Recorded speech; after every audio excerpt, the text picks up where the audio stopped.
James Allen, they love to run the football as well. But for us, we take a look at the four-year starter at quarterback, Braxton Scott, for the Trojans. Yeah, little Kyler Murray is what I like to call him. He can run it, he can throw it, just has really done a nice job of leading this James Allen team. This is a team that can make some noise well into December. It's going to be a solid ball game tonight between the Cobras and the Trojans. It was a year ago. James Allen with only 2 losses, 1 in the regular season, to this Cobra team. A little bit of vengeance here at the backyard, and we're just a few minutes away from kickoff, and we'll be back in just a few.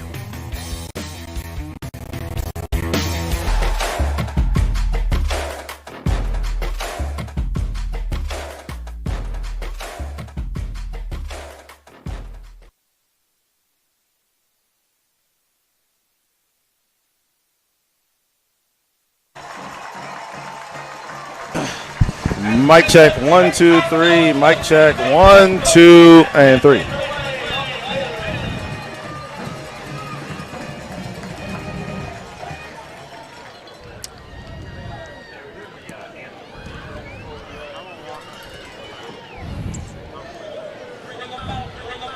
Awesome.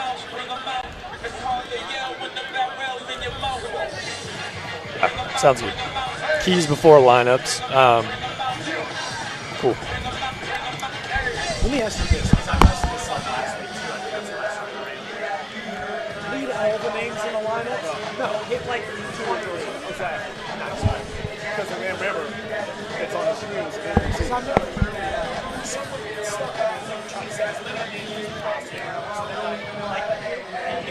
Not even the lineup, so I think I tried to stick with that and I get all off. Because you have to read so fast because they throw it up. So just let it go. Cool.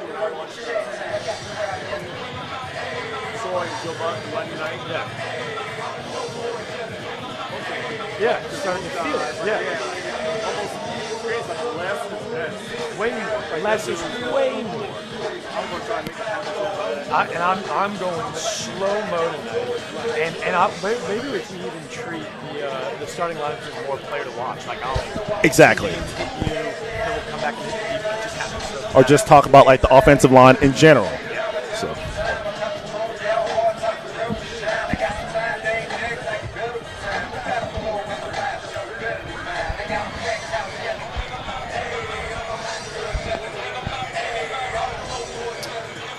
Tonight's national anthem is sponsored by South Carolina Veterans, helping veterans and their families thrive. We welcome you back into the backyard, home of the James Island Trojans. A lot of vengeful thoughts on that James Island sideline for the home team. What's it going to take for both of these teams to get it done tonight? You know, we talked about it in the open, the fact that Cane Bay loves to run the football, but tonight against a solid James Island team, they're going to have to be multidimensional also on the defensive side. They're going to have to contain Braxton Scott, which is no easy task. For James Island, trench or warfare, they got to win the offense and defensive line of scrimmage. And then, of course, when you go against a team like Cane Bay with their offense, they got people going all over different directions, misdirection. You got to be disciplined. You got to stay in your lane and do your job. That's the keys for tonight's game. Tonight's keys brought to you by Cruz Chevrolet on Rivers, just north of Northwoods Mall. You've got a friend at Cruz Chevy. James Island, they got a friend in Braxton Scott. And to your point, he is a team that was undefeated to this point. And your last key, I got to ask, they haven't really been challenged yet. What do you expect to see if they find themselves in a dogfight tonight? Well, and we saw this similar last week. We talked about it with Oceanside against Hanahan, and they answered the call. Kind of maybe caught off guard in that first half, but like all good teams do, they make the adjustments at the half. They turned it on. I expect the same thing tonight should James Island find themselves in a situation. But kind of low-key, I think Coach McCoy probably wants to see a little bit more of a test. He talked about, you know, the non-conference schedule, not necessarily what he wants it to be. This will be a good test. This Cane Bay team, as we saw in week 1, a solid football team. You can hear this place is rocking. A little sandstorm to boot. It's Parker Osborne.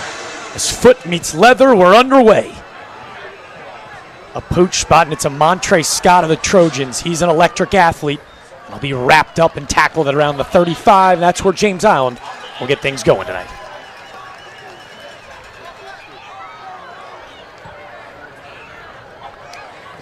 You see Braxton Scott trot out. For the Trojans, tonight's starting lineup is brought to you by Preferred Home Services. Go Preferred, the company highly referred.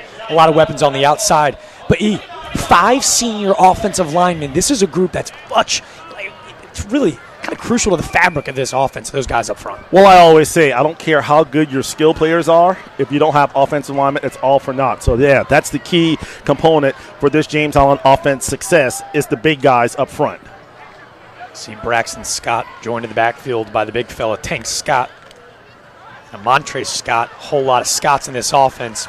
Boy, are they impressive, as you see right away. Braxton, a nice little curl route to the outside. Should be enough for a first down. As he was able to hit DeMarcus Green, another senior receiver, for tonight's first down. You take a look in, that's Kane Bay defensively lined up. They're pioneered by a Jonas McKean. He's a corner that really kind of captains that defense for this Cobra. Yeah, he'll have his hands full tonight against this high-powered James Allen offense. But, yeah, this is a Kane Bay defense. They are not afraid to hit you for sure. Keep an eye on Parker Osborne. He's their middle linebacker. He calls all the plays defensive schematically, but right now Braxton Scott, he's having his way, and he's found his guy DeMarcus Green for another first down. Tonight's first down is brought to you by Mr. Sparky, America's on-time electrician. And the scary part is Green's not even their top wide receiver. He's probably third or fourth in terms of wide receivers, in terms of catches so far this season. So that's a scary sight if you're the Kane Bay defense. Little miscommunication, but it doesn't matter.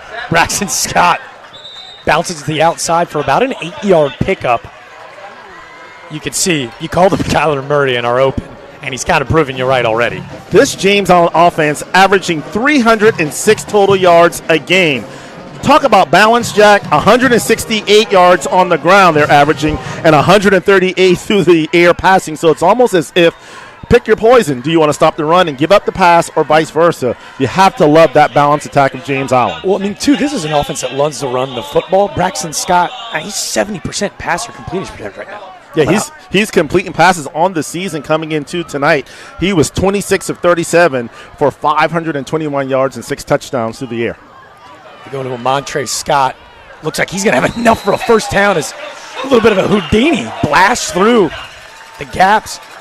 Shoots in for a third first down already on this drive. And right now it's a healthy balance of Braxton Scott delivering 10-yard little slants and Montre Scott slashing for another first down. You know what's impressive? When you're the lead and rush on this team and you're averaging 13 yards every time you touch the football. So Scott, you talked about it, only's had 14 carries on the year, but again, because of some of the games not playing in the second half. But yeah, Montre Scott doing a nice job leading this ground attack for the Trojans.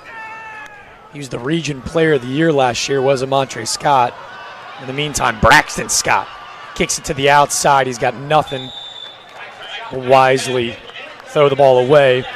Another name that we've already seen to this point, 2 catches already for DeMarcus Green. We're going to talk a lot about Wushi Ravenel. He's an electrifying receiver on the outside. But DeMarcus Green came into this contest with only 2 catches, and he's already got 2 on this first drive. Jonas McKean, the corner for Kane Bay, got maybe Wushi on lockdown, but right now Braxton Scott delivering the ball all over the field. And speaking of Scott, you talk about a veteran move. On that particular play, didn't force the issue, didn't have anything, just calmly threw it out of bounds. That's a guy that's played a lot of football, being a quarterback, being a 4-year starter. Scott, he's joining the backfield with both Tank Scott and Montre Scott, and this time he finds Tank Scott. Tank, the junior back, a 5'9", 205. He's truly a bowling ball. Yeah, he literally is a tank. No pun intended, but obviously when you have that type of size, it's safe to say in short down situations, I expect to see Tank picking up that necessary extra 1 or 2 yards when the Trojans need it. So he's joined by both backs in a little bit of a pistol formation. Bunch receivers at the top. Wushi Ravenel, the electrifying receiver at the bottom of your screen. A low snap, Braxton sticks with it, but there's that middle linebacker, Parker Osborne. A huge sack for about a loss of 6, and that'll back the Trojans up. Perfect timing on that blitz call by the Kane Bay defense. As you took a look here, they just had too many guys coming. Couldn't block everyone, and you're right, Parker Osborne, who also acts as the field goal kicker and the kickoff guy, coming up with the big sack. You say athlete, that's amazing. Parker Osborne, senior at 6'2", 220 pounds, forces the 4th and long, but we're going to talk about this young man quite often tonight. Here's maybe the most dynamic weapon on the field. It's Coleman Franzone, the 5-star punter on to deliver, hopefully, a coffin corner for the Trojans. You can see, look at that. Oh, it looks like it's going to trickle into the end zone just outside the outreached arms of, I believe that was long snapper, all the way downfield. It was Jay Morris in coverage, but you can see he just barely misses that pylon. Coleman Franzo really is a weapon for the Trojans. You know, speaking with Coach McClellan yesterday, he was raving about his special teams, the fact that all have big legs, but more importantly, they can place the ball where it needs to be. That was awfully close to that ball going out at the 1 yard line. It's safe to say I see why he's one of the top punters, if not the top punter in the state of South Carolina. In the meantime, we'll introduce you to our third member of our team tonight, Trooper Bob on the sidelines. Yeah, I'm down here with Jennifer Harvey, owner of Holy City Heating and Air, and you and your husband, Tom. Why is this so important for you to support local sports? So we are members of this community, especially here on James Island. Tom went to James Island High. He played on this field. Our son still goes here now. Our little baby girls go to Murray Lassane. So, and we always try to keep our advertising dollars in our local community, supporting our kids. Excellent, excellent. Now, we just got through the summer, this very hot summer. We're still in hurricane season. Then we have the winter coming up. What should folks need to do with their ACM? So for hurricane season, surge protectors. If you don't have a surge protector on your inside and outside equipment, as soon as one of those power surges come through, it'll fry the electronic components in your system. Surge protectors and fall maintenance to make sure before it breaks that it's going to work when you kick on that heat for the first time. And what kind of incentives or promotions do you have going on? Oh, well, of course, the illnesses are going around the schools, so we are really pushing our Remy Halos, which is an indoor air quality purifier. It goes through everything that you're breathing is germ-free. So that and our water purification. So when we got ours, we were stunned at all of the contaminants in our water, so we just got our own. But we are running great promotions on both of those systems. Excellent. Thank you for all that you do, and I know you hope you're enjoying this cool Friday night here. Boys are taking a break. All right, back to you guys upstairs. Well, we thank you, Trooper Bob, Miss Jennifer Harvey and husband Tom, owners of Holy City Heating and Air. We provide solutions for every season. The James Island defense, they had a quick solution to go 4 and out. And now, all of a sudden, that Trojan offense is kind of stirring, ready to get back on the field. Absolutely. When you're a hot offense and you know your team can put points on the board, as a defensive unit, your job is to get the ball back to them as quickly as you can. A nice job defensively by the Trojans. Trojans forcing the 3 and out. Oh, it's a long snap. He's in a little bit of trouble, as you see in the backfield. He's going to look to scramble with it. He's met by a flurry of orange jerseys. He got nowhere to go. That was Austin Seabrook on to punt, but a high snap is going to give the Trojans fantastic field position. And it's so interactive. You and I spoke with Coach McCoy on yesterday about the importance of special teams. It's 3 components to a solid football team: offense, defense, special teams. That's always going to be an advantage that James Island's going to have. And we saw in that situation, that's really kind of like a turnover because you give them outstanding field position as they're going to start at the 20-yard line. And Kane Bay, head coach Russell's there. He let us know they've shuffled a couple guys back there. Parker Osborne, who saw on kickoff team, he's punted for him too, but they can't have him playing every phase. So that was Austin Seabrook. Obviously snapped well over his head.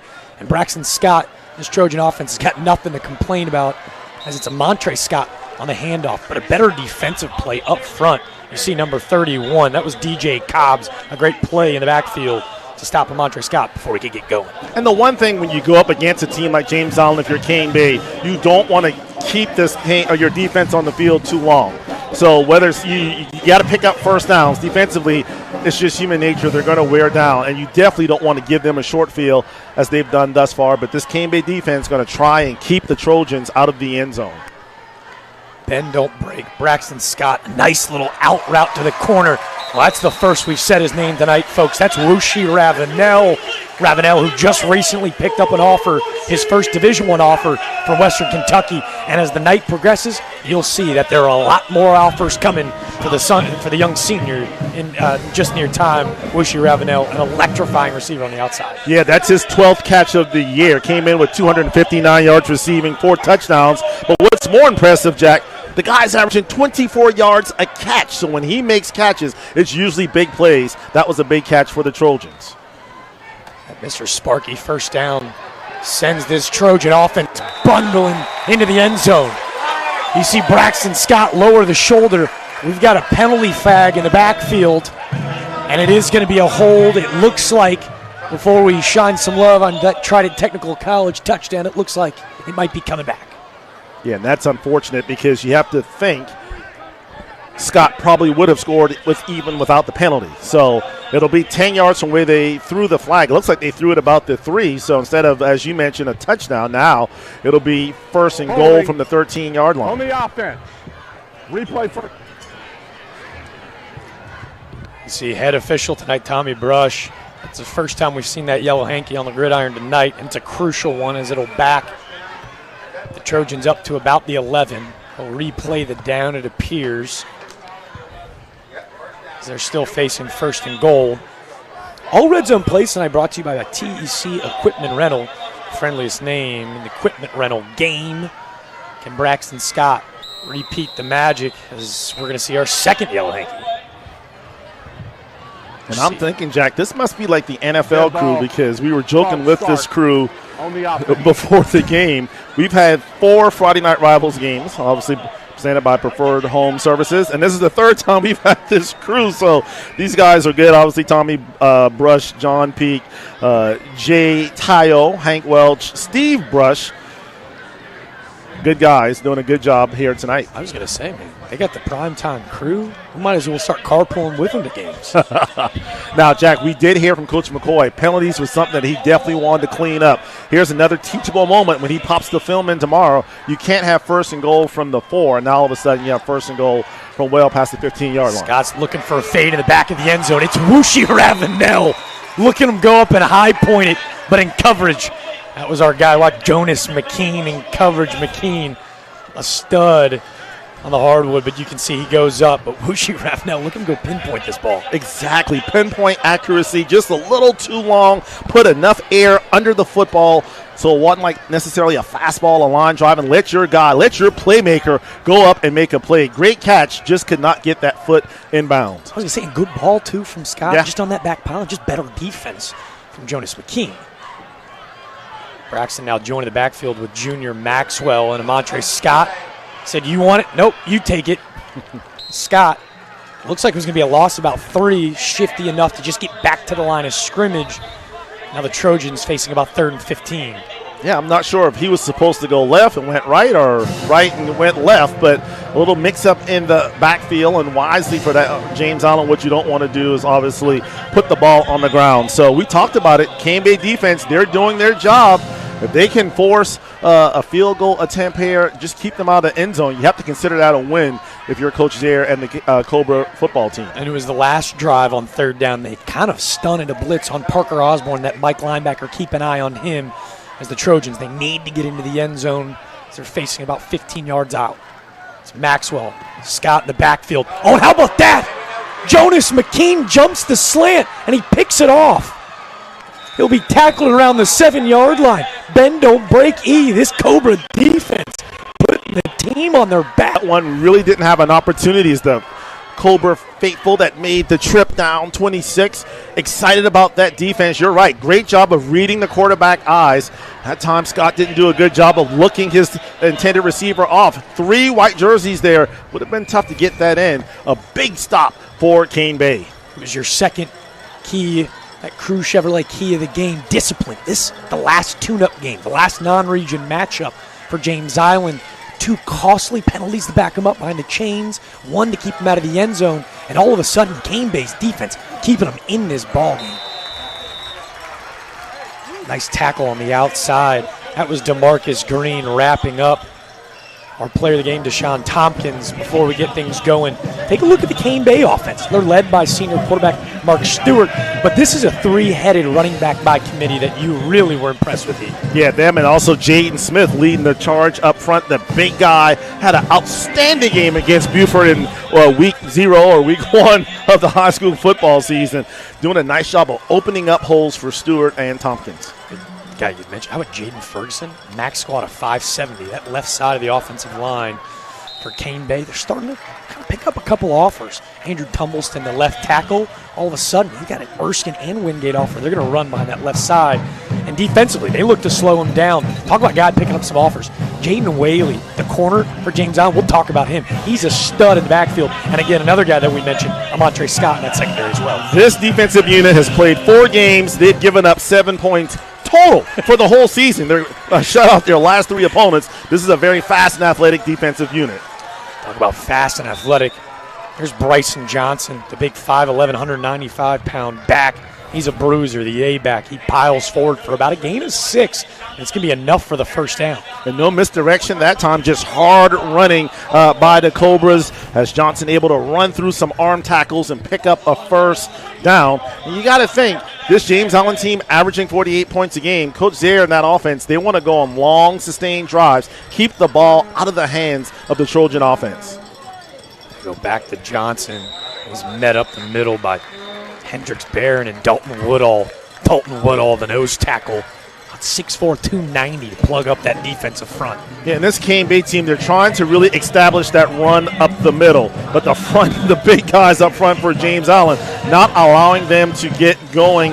They're going to have to test the perimeter and see if they can get around the corner on this athletic James Allen front. Take a look in. That was Malachi Jefferson. They're really high on him, a junior, 255 pounds. He runs really well. It's evident why UNC Charlotte, the 49ers, they offered the young Jefferson. He is really growing into a special player. As takes a look, we see our 3rd yellow hanky on the field to this point. And before we got that penalty on the field, they're going to take an official timeout. It looks like an injury timeout. It appears it was that junior right guard, Jaden Smith. Speculate on injury, but almost looked like a cramp the way that he hit the turf.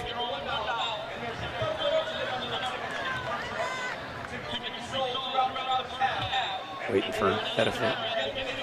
So we wait for head official Tommy Brush to let us know what the ruling on the field is. We're going to take our first break of the night. James Island, all goose egg up with the Cane Bay Cobras. It's tonight's preferred home services. Friday night rivals driven by Cruz Chevrolet. We'll be back in just a few.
As we welcome you into the backyard, take a look at 4th-year head coach Jamar McCoy. He is building a powerhouse here in the Lowcountry.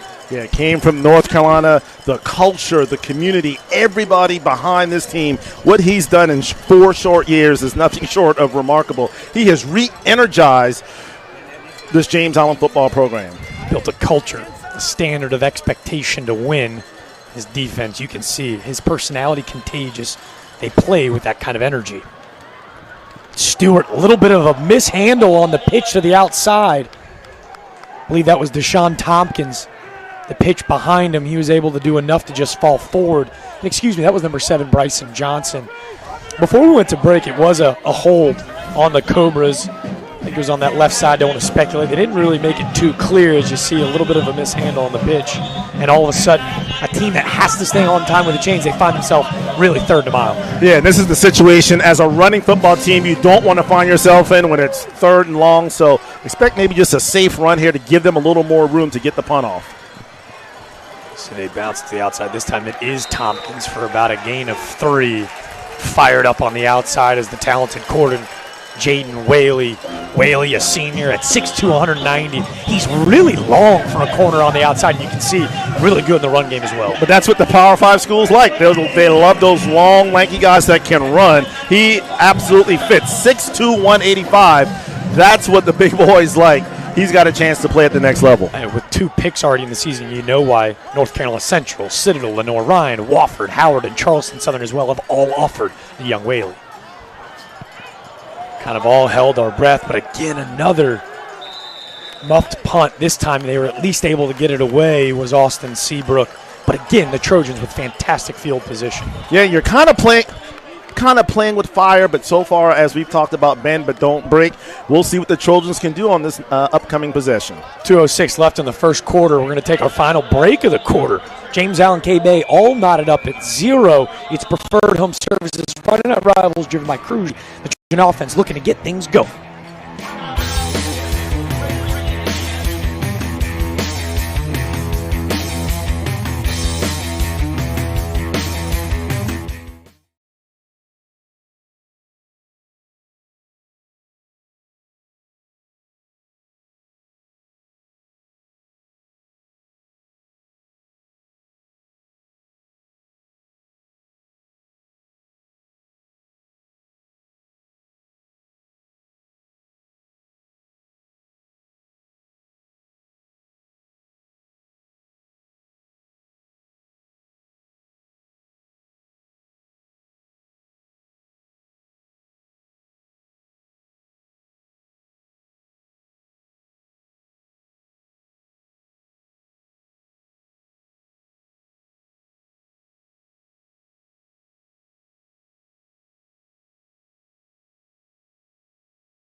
So we welcome you back into the backyard with just 2:06 left to go in the first quarter. The Cobras, the Trojans, Jack DeLongchamp alongside Everett German, a third member of the crew, Trooper Bob, down on the sidelines, roaming, finding as much information as possible. But the first 10 minutes of the game have been played strictly inside of these last 35 yards. I mean, it feels like they can't get it in the end zone or on the other side of the 50.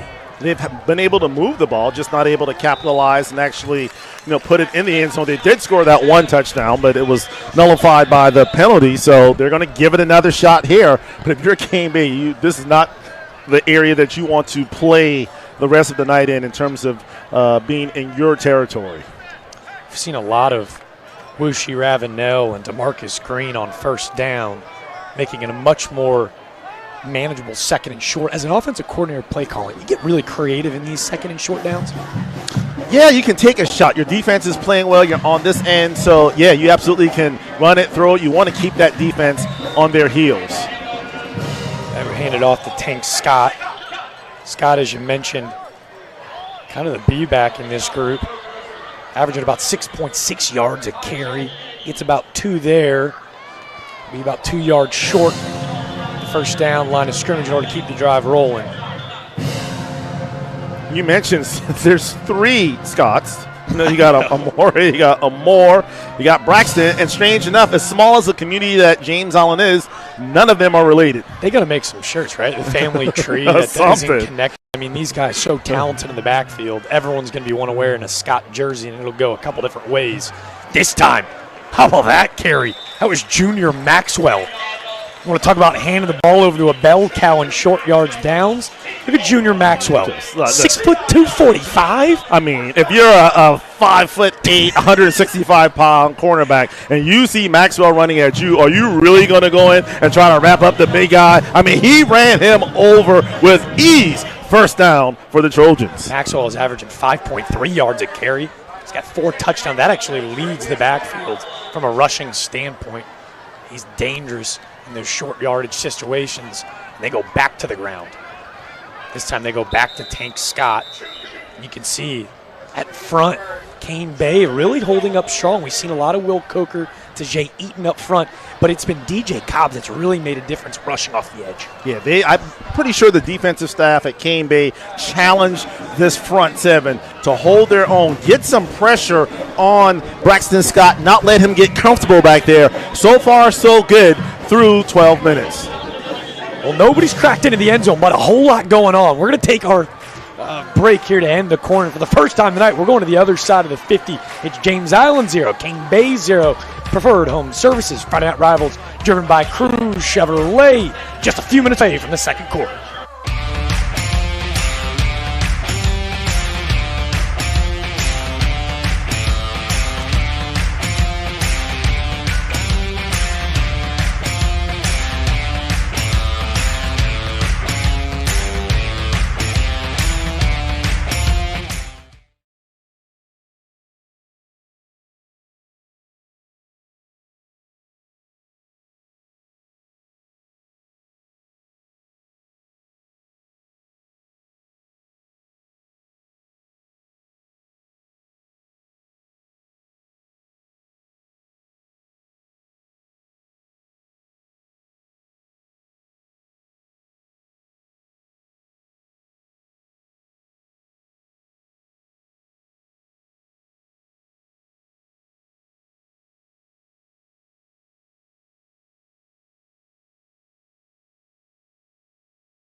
We welcome you back into the backyard. You think the student section showed up ready to go tonight? A little red, white, and blue action. You a fan of the theme tonight? Hey, let's just say the backyard is rocking tonight. A lot of energy, and that's what happens when you have a solid football team like they have here at James Island. The standard understood as the offense looking to capitalize on some Cobra mistakes.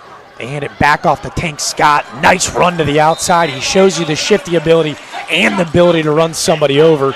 It was Hayden Cooley, a nice tackle on the outside, but not before about a 5-6 yard gain from Tank Scott. Hey, Keaton Cooley is a better man than me because I saw that truck coming towards me, but great job by the senior defensive back, or excuse me, linebacker, I should say, being able to step his head in there and come up with the attack. So he may have took the brunt of the hit, but he got him on the ground. I was going to say, I saw twin brother Hayden coming in from attack. I'm sorry, Keaton, I shorted you of a nice tackle on the outside. A much-deserved tackle on the outside. That's why, hey, bro, can you help me out here? Let's just share this tackle together. So the Bash Bros, they need both of them to take down Tank Scott. In the meantime, the whole defense is going to need to pay attention to that young man, Wooshie Ravenel. Look at him get in and out of the break for another first down. And it seems like Braxton Scott does such a great job of when he has throws in rhythm. One step drop, get it out of your hands is when he takes those deep steps. That's when sometimes things have a tendency to break down. So you can tell with him, everything's about timing. One step drop, deliver it, run the right route. Easy pickup for Wooshie Ravenel. I think we've just created a nickname for Wooshie Sushi Ravenel. Kid's on fire. That first down brought to you by Preferred Home Services. Brought to you into the TEC Equipment Rental Red Zone. As you can see, it really has been a lot of Wooshie Ravenel, especially on third down. Yeah, it started out obviously going to the receiver DeMarcus Green, but now Wooshie starting to show why he was the top wide receiver coming into tonight's game for the Trojans. We're going to take a timeout with them out on the field.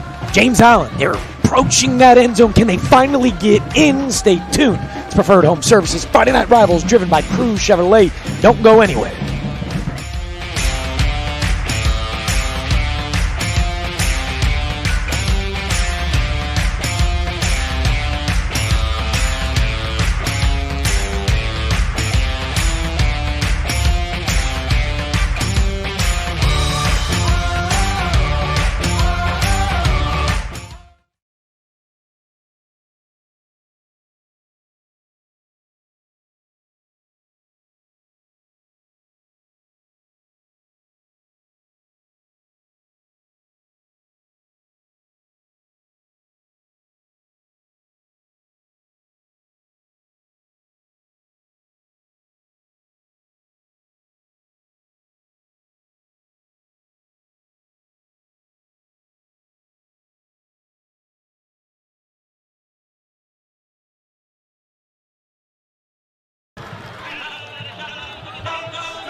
backyard is awaiting. This James Island student section looking to erupt. This is the third trip into the red zone, but still no points to show for the Trojans. And they change things. It's Braxton Scott joined in the backfield by Amontre Scott. Amontre, who's got 5 touchdowns of the season, looking to make it 6. This is play action, and right out of the hands of Braxton Scott. It looks like he falls right back onto the ball. Just looked like he lost a handle on it. That was Dominic Russell, the sophomore outside linebacker, kind of breathing down the neck of Braxton Scott, but it looked like the play action, they got exactly what they wanted, just right out the hand. Yeah, it was going to be a naked bootleg and be able to come around. Good job by the defensive end, staying at home and not overrunning the play. And you're right, he just lost the ball as he went to throw it. So the Trojans dodged a bullet there. That could have been not good. Another turnover down in this area.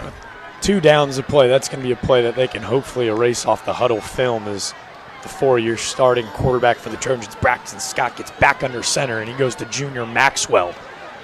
Great team defense from the Cobras, but it doesn't matter. They needed another 11 guys to bring down junior Maxwell. We told you he was 6'2", 245. He used all of it to score that tried and technical touchdown. Yeah, you can't bring the big guy down with arm tackling. You got to get the ankles. When you try to tackle that high, that's what's going to happen. So good job of Maxwell keeping those legs chopping, not giving up on the play. That touchdown was earned this summer in the weight room, running the stairs. What a run by junior Maxwell. You cue it up perfectly as the PAT flies through to make it a 7-0 ball game.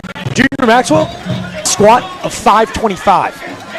I think the only person who maybe squats more might have been Jerome Bettis back in the day and tries. So, but a big run by junior Maxwell. It's not too often that your running back also plays defensive line. So that just goes to the big guy's versatility on that touchdown run. Junior, the bus Maxwell. Kind of flows, doesn't it? It does. And, you know, they had a kid here a couple of years ago.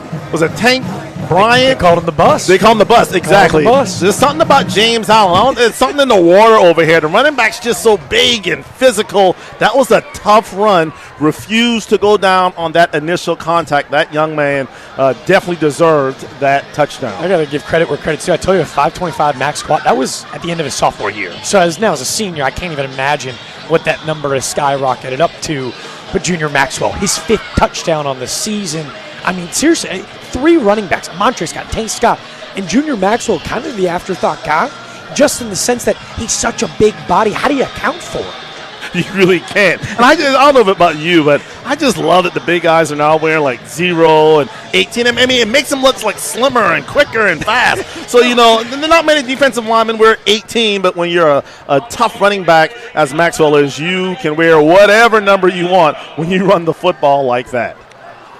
Here's the special team weapon, Coleman Franzone, the punter in kickoff duties. And he hits a little pooch guy, looking to pin the Cobras inside the 20, and it won't happen. How about this return? Are you kidding me? Bryson Johnson cuts it to the outside. Number 22, Thomas Webb, kind of uses the sidelines as a second defender, and Bryson Johnson with a huge, I don't know, call it a 52-yard return. He gets it out to about the Cane Bay 40-yard line. Much needed to kind of swing momentum back to that Cobra sideline. Yeah, you're right about that. And Nyleek Thomas also there to assist with the stop. That could have been a huge play. And for the first time tonight, Cane Bay actually has possession in James Allen territory. So outstanding field position for the Cobras. Let's see if they can capitalize on this opportunity. Mark Stewart's out. His 3rd drive of the night, he hands it off. Met immediately, about a 3-yard pickup. I think important to note, too, we haven't seen Gray Dangerfield. Gray Dangerfield is their usual starting kicker. He's a 4-star in his own right, but I'm not sure. We don't want to speculate on injury, but he is not in pads tonight. So we're seeing a youngster kicking for the James Island Trojans. We saw him on the PAT attempt. It was Quinn Mulholland. So this time we see, obviously, the weapon. I mean, he's a freak in his own right, his calzone. But they didn't opt to go for the touchback. They hit that little pooch shot, and it kind of burns them.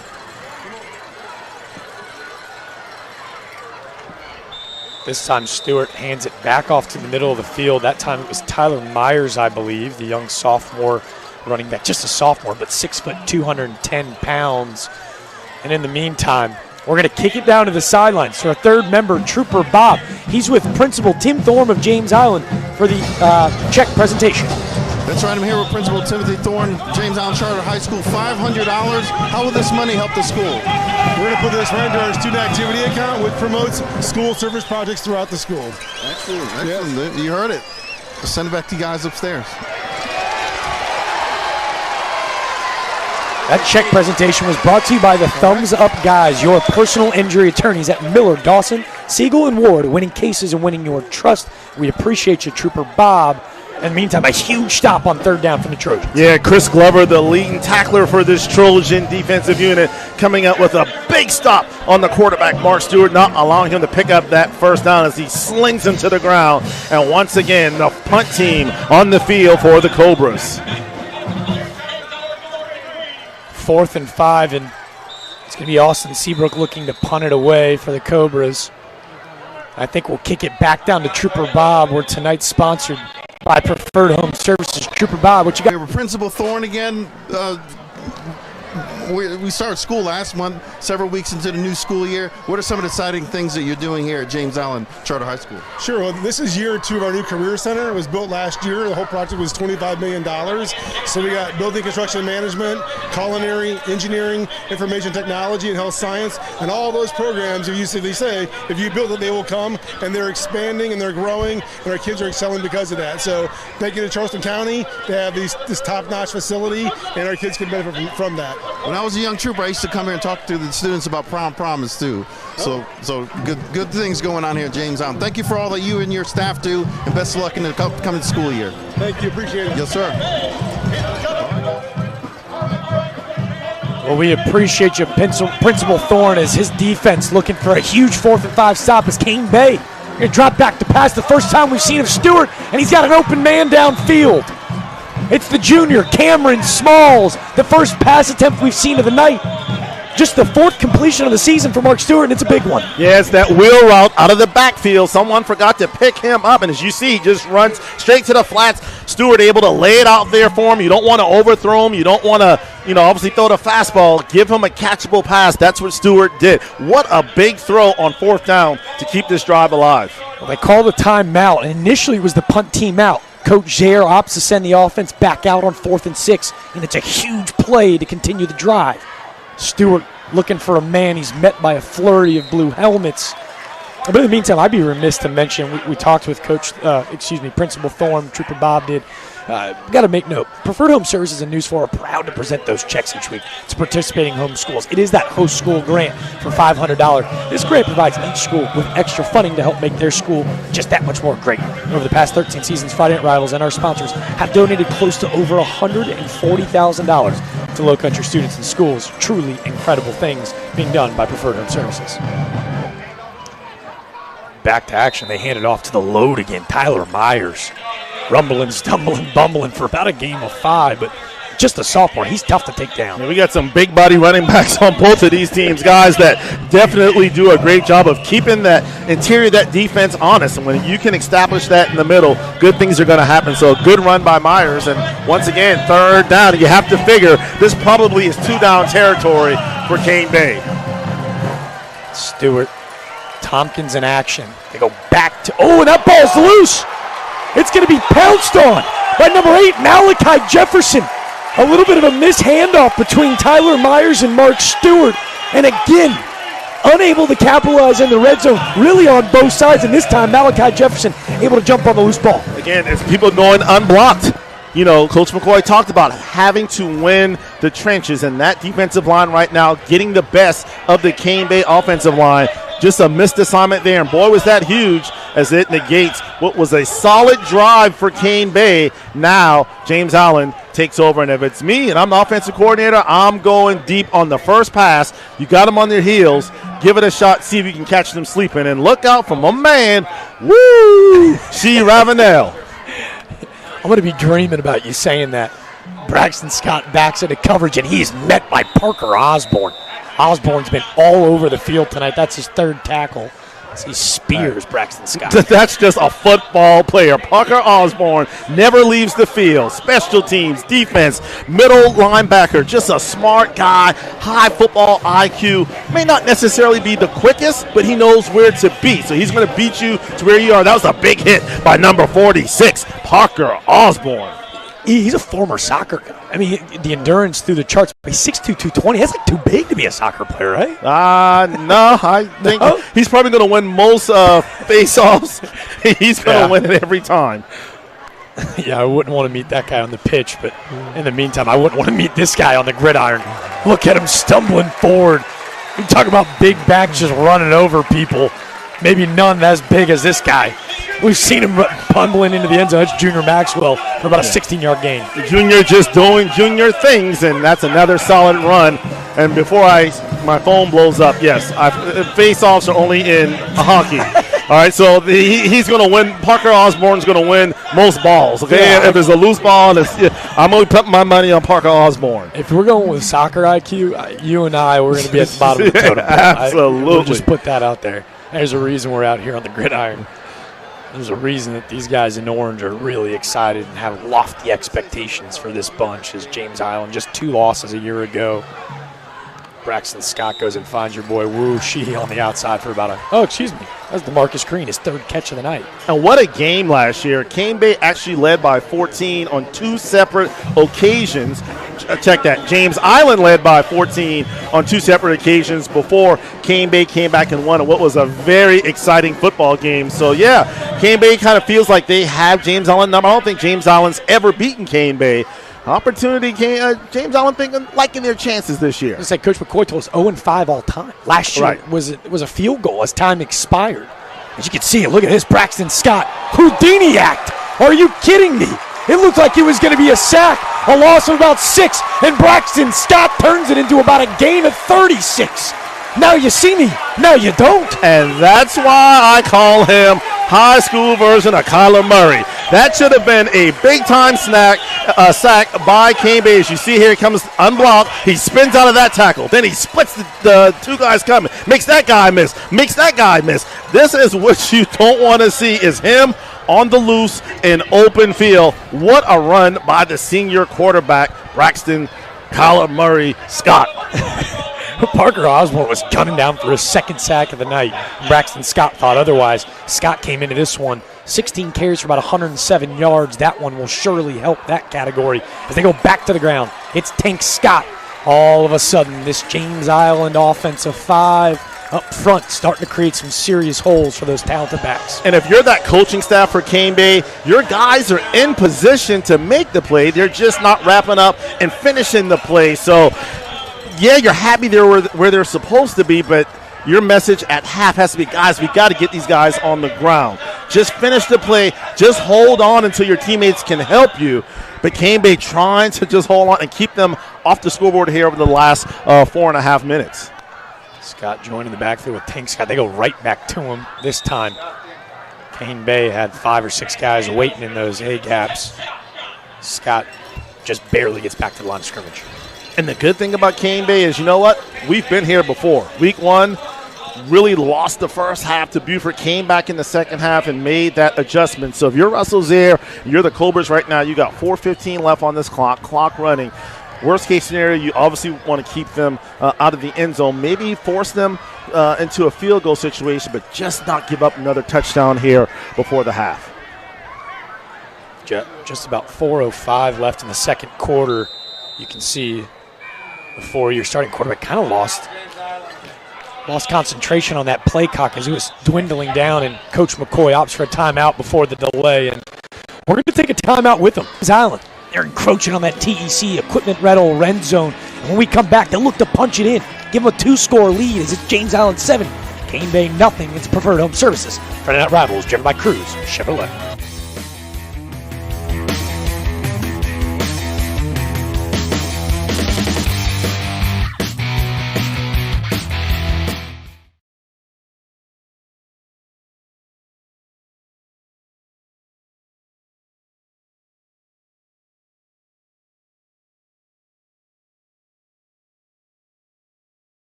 making themselves quite comfy in their own backyards. This is just already their third trip to the TEC Equipment Rental Red Zone.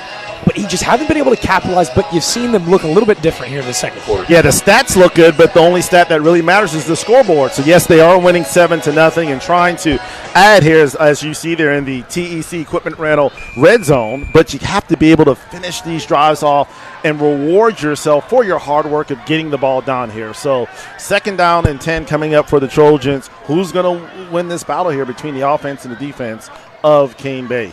Go to the spread. It's trips to the bottom of the screen. They go to DeMarcus Green. A quick little slant. Can the senior find his way to the end zone? It looks like he's cut down at just the 1 yard line. DeMarcus Green, already his 4th catch tonight. He came in this one with only 2 receptions on the whole season. Yeah, I think he's the secret weapon here. Again, quick throws. That's where Braxton Scott excels. But he doesn't have to really survey the defense where it's just a straight one-step drop, hit your guy running in stride. Great job of not throwing it to him, but leading him up the field. It was Malachi Dickerson in coverage, but again, the elusiveness. Unable to get it to the right, pounded it in the end zone. Can they get in? And it looks like they're going to have Braxton Scott. The FAR official said his knee went down before that one. I was about to hand DeMarcus Green a nice little assist to push those guys into the end zone, but Braxton Scott just comes quite short. Hey, in these situations, there should only be one play on the flip card. Give the ball to number 18, all right? Everybody up front, you block, we're giving it to 18, and he's going to run it in.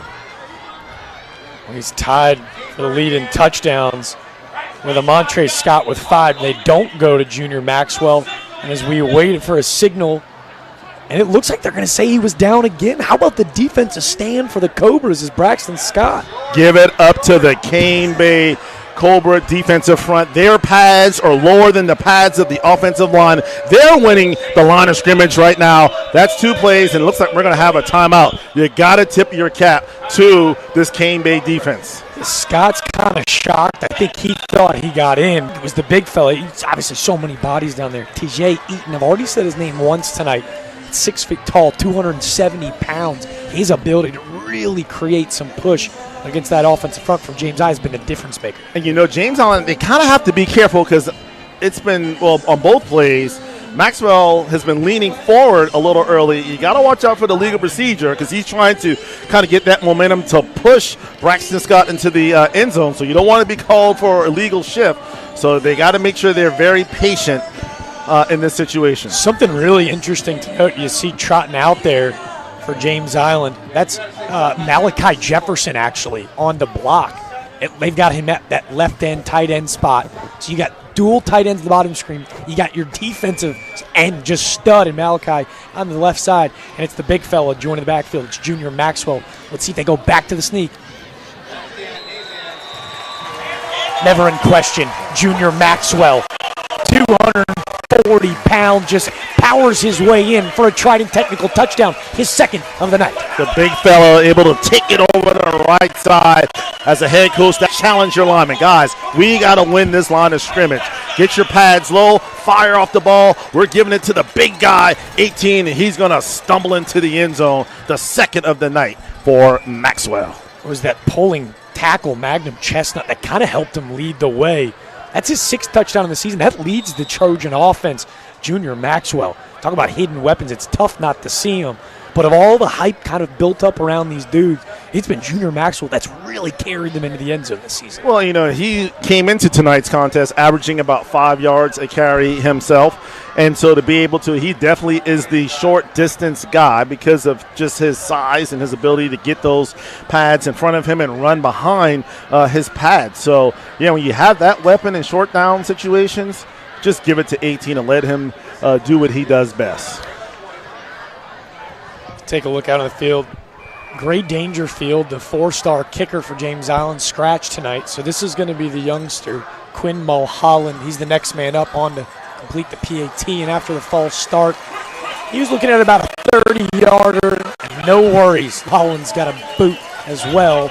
And James Island pushes ahead. It's 14-0. I got to tell you, man, that's a secret weapon that a lot of teams don't have. I mean, everybody's got good offense. Everyone has good defense. But when you have special teams like that, In terms of kickers, I mean, we heard Coach McCoy say yesterday, hey, there's no doubt in my mind, if I can get the ball to about the 30-yard line, I feel comfortable with my kickers being able to put it through the upright. So you think back to last year's playoff game, I want to say it was against Irmo. They kicked a field goal at the buzzer to win. So that's a weapon that Coach McCoy and the Trojans are very fortunate to have. I was going to say Dangerfield for sure going to play at the next level. And obviously Mulholland looking to do the same as he gives his big guy a hug there. Our high school sports awesome. That was adorable.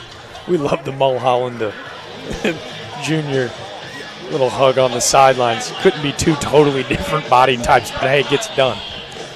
Yeah, I mean, I think if he needs to, bulk up, just let him hang out with me for a week. I can add about 10 or 15 pounds easily. He'll come eat with us on the weekends and he'll lift with Junior Maxwell. Seems like a good plan. Exactly. I don't know. Mulholland's kicking it. We saw him kicking from about 52 during the game. Or, excuse me, pregame. As this ball's booted away. Wow. I was going to say, never a question. Coleman Franzona touchback. Hey, we're not messing around with the pooch anymore. Just fire into the end zone. Exactly. Don't put it where you put it. Just kick it in the end zone and let's just call it a day. You're like, all right, guys, it's a 5-star. Let's not get cute. Let him shoot into the end zone. As you see Mark Stewart get ready to roll, it's Bryson Johnson. And Cameron Smalls looking to head out with him. This is a triple option team. The wing tee of sorts. Offensively, schematically, do you look for them to throw it a little bit more with Mark Stewart, or do you stick to the game plan despite the score? Well, he's proven that he can throw the football. We saw it on that previous possession. But their bread and butter is running. You're only down 2 possessions. Still a lot of football left to be played. Here, let's see if you can break off a big one here and just try to give yourself a chance to put some points on the board before the half. Seabrook in motion, but they opt for the halfback dive for about a pickup of about 2. It's that clock trickling down at about 2:37. I was going to say, I don't see the yellow hanky. Looks like it's going to be on that inside offensive line. Somebody had their helmet off, so let's see what the call is here. Illegal participation on the offense for continuing to play without his helmet. Okay. Right. So the helmet came off, and as soon as the helmet comes off, you have to stop. You can't continue blocking or trying to make a tackle. So that's the legal participation. So it's almost like you have to be frozen, just staying there. It's a dead fish. Now, this is why you're the best in business. I had no idea. Makes sense. Remember the old Jason Witten play where he took off 25 yards ago? Right. Gritty is all get out, but we're trying to take care of play safety. That might not be it. Not the safest decision to me. And unfortunately for the Cobras, it's going to back them up as they're looking now at about 1st and 20. Nice little juke to the outside bottom part of your screen. That was number 24, Langston Rhodes. First reset of his name tonight. Langston Rhodes was a Region 5A, Region 7 5A Player of the Year last year.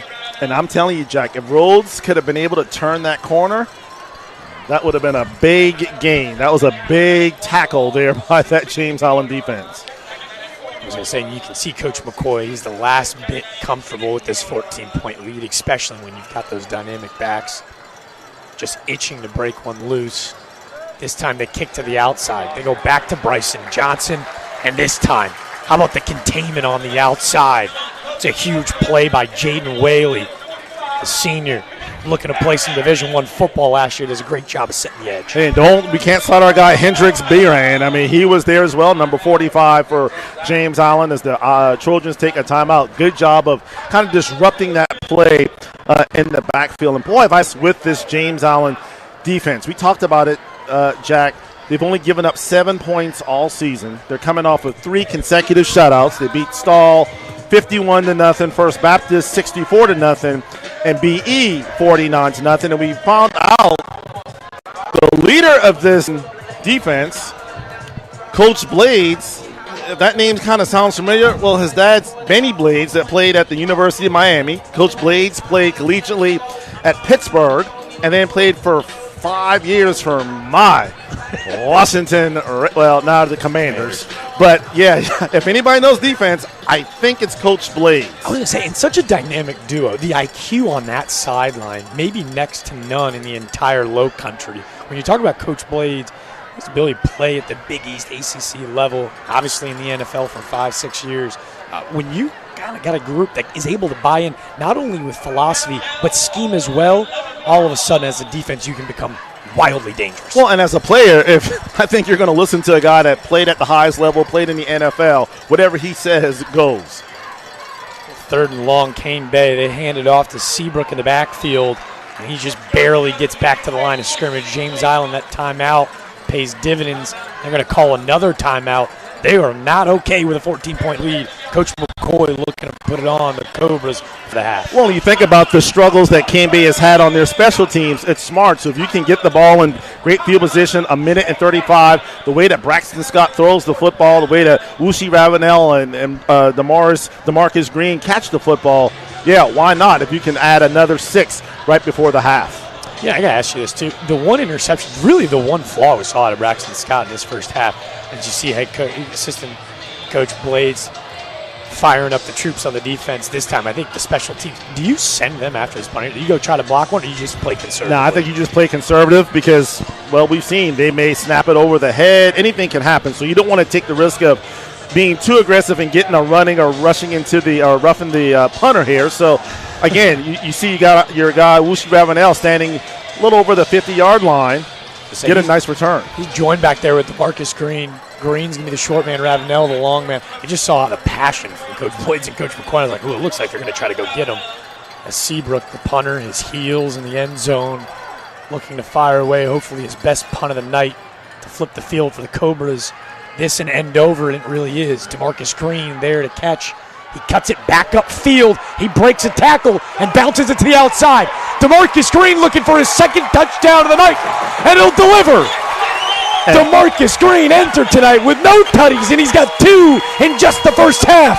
That touchdown brought to you by Trident Technical College. And that's why you don't go for the block. You set up the return. It was kind of a line drive, not a lot of hang time, and basically allowed Green to come up, catch the punt on the run. Great blocking by his team. They had almost like a convoy down the sideline, and he's able to run it back with ease. That was the best punt of the night from Austin Seabrook, but a low liner. He almost outkicked his coverage. Yeah. And boy, did DeMarcus Green burn him for it. Got to get a little more hang time on that to allow your punt team to get down to cover. Oh, we might be holding our breath. Coach McCoy looks a little fired up. Did I miss a hanky? Yeah, I don't see one on the field now. It looks like the offense is trotting back out. I do see Braxton Scott on the field now. You see Parker Osborne taking off. I never saw a foul. I don't know if they said he was out of bounds maybe on the cutback, but he was nowhere near the side. With the ball being at the 35, that tells me that the penalty occurred at the 25-yard line. So we're going to guesstimate upstairs. I know that we're not supposed to do that in this profession. Is Parker Osborne again, another blitz on the outside. Braxton Scott, little Houdini, looking to just get it away before he is absolutely smashed. The backside pursuit from Parker Osborne. He doesn't give in. That's his 2nd sack of the night. And that's Jamar McCoy. You seeing, hey, throw the ball away, throw it out of bounds, stop the clock, and save on that scramble. He lost, it looks like close to 10 yards. So great pursuit by the Cane Bay. As you take a look there at Coach McCoy, great pursuit by that Cane Bay defense. The Cobras refused to give up on the play. And that a coverage sack, I think, downfield. Osborne initially got him out of the pocket. Scott looking downfield, couldn't find anybody, and now they're looking at about 2nd and 16. I think there was another penalty on the field, though, this time at the top of the screen. I think it was a hold on James Island, and it believes head coach Zaire is obviously going to decline after about the 6-yard sack. Again, I want to go back to the punt return for a touchdown. DeMarcus Green has that touchdown sponged off. We're going to assume upstairs we'll get clarification on it at halftime so we can give you a precise ruling, as obviously a special moment for DeMarcus Green is going to be wiped off. A moment to remember. But obviously, I think it must have been a block in the back at around the 35. Yeah, something happened because they're going to mark it off and spot it where the 10 yards from the foul. Now J.I. looking at 2nd and long, and he had a man downfield. It was a Montre Scott. Scott beat him up the seam. Braxton Scott just outside the reach. Montre Scott, who just a running back, he's got 5 catches on the air for 116 and 2 touchdowns in the air. Told you he was electric out of the backfield, just as good in the receiving game as well. And that's the matchup that you want. You want a linebacker, Hayden Cooley, trying to guard a back out of the backfield. So nice job. He got behind the secondary, the defense of Cane Bay, but just too much air on that particular pass from Braxton Scott. See how efficient he's been. That's just his third incomplete pass of the half. This time he's all by himself at a shotgun. And I'm telling you, like a bull out of a cannon, Parker Osborne. 3 sacks in just the first half from the middle linebacker. All blitz, no stop. What a tackle by the big guy, Parker Osborne. Timed it perfectly. Again, they're sending more than James Allen can block. So great strategy by the Cane Bay coaching staff to not allow Braxton Scott to make plays. And right now at third and, might as well say forever, I'm pretty sure Coach McCoy is just going to play something safe here as he's letting the clock run out. Clock's eating up. You see it ticking down around 30 seconds. It was Will Coker on that stunted blitz, but Osborne picks up the sack. They allow the blitz to come this time, and he dumps it off to Junior Maxwell as Maxwell pick up about 7 yards. And what James Allen thought was a 21-point lead, all of a sudden they are well behind the chains, and they'll allow this clock to tick off and head to halftime with a 14-point lead. Great call by the offensive staff, except they threw it in the middle. If you look to the bottom of the screen, really was no one there. So you want to maybe throw that screen to the outside instead of to the middle. But great play, great execution, great first half. Now both teams will have to make some adjustments. It felt like a first half, like you said, of almost. Well, almost. Right. It felt like James Allen really dominated the entire first half. The scoreboard shows it. It could have been a lot worse. Cane Bay, as they head to halftime, got to be really excited that it's just within 2 touchdowns. Yeah, and obviously James Allen had 2 touchdowns negated. One by, both of them by penalties, and then, of course, they also had the interception thrown right there at the goal line. So for Cane Bay, you have to, obviously you're not happy with the way you played in that first half, but you're still in the ball game. You just have to make things happen. As we take a look out, we potentially might have Trooper Bob with head coach McCoy of James Island, the leading team. We're hanging on, and we're going to let you know if we can find him. Coach McCoy was pretty animated after what was a pretty wacky roller coaster at the end of the second quarter. Yeah, because you had the opportunity to add on and put more pressure on Cane Bay and force them to have to throw the ball in the second half. So it's not, it's just the fact that Coach McCoy mentioned that yesterday, the penalties, and the penalties really starting to add up. We'll get an unofficial account of the penalties there in the first half, a lot for James Allen. Well, and a lot of them in the red zone as well. We told you that this is their last non-region matchup for the Trojans, and I'm sure when Coach McCoy heads to the halftime, that's going to be a point of emphasis.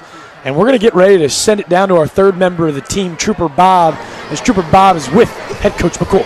Hey guys, I'm here with Coach McCoy. Coach, even with that last touchdown getting the race, still up 14-0. Are you happy with your team's performance so far? I'm pleased, but we still got work to do. A lot of unforced errors out there, flags. We got to clean it up in order to win this game. 14-0 going in a half against a team like that is 0-0. They'll erase that in a heartbeat. So we got to clean up the flags, the penalties, and play a little more discipline. What's one thing you want to see more of in the second half? I want to see us pick up the blitz on the offense. Our running backs not getting the calls from the O-line, and they're missing the blitz. So we got to pick up the blitz. Coach, I appreciate your time. Best of luck in the second half. Thank you. Hey, guys, I want to tell you that even when you saw those plays, the turnover, the interception, the teams come off the field there, the offense came off, they don't go to the water. They go right to that tent where the flat screen is. The coaches are talking about the previous plays. Same thing with the defense. They're making sure every play counts tonight, and they're held accountable for it. Well, we appreciate you, Trooper Bob. We got to get a flat screen like that in my crib for Sunday Night Football. I mean, that's big-time stuff. Or Saturday football. Excuse me. I'm all about the red zone. Let's just say football in general. We appreciate you, Trooper Bob. We're getting ready for our Doctor's Implants halftime report. It's the James Island Trojans 14, Cane Bay nothing. I'm telling you right now, hold on your seats. This ball game far from over. It's Preferred Home Services. Friday Night Rivals, driven by Cruz Chevrolet.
Welcome to the Doctor's Implants Halftime Report, empowering people through full mouth dental implants.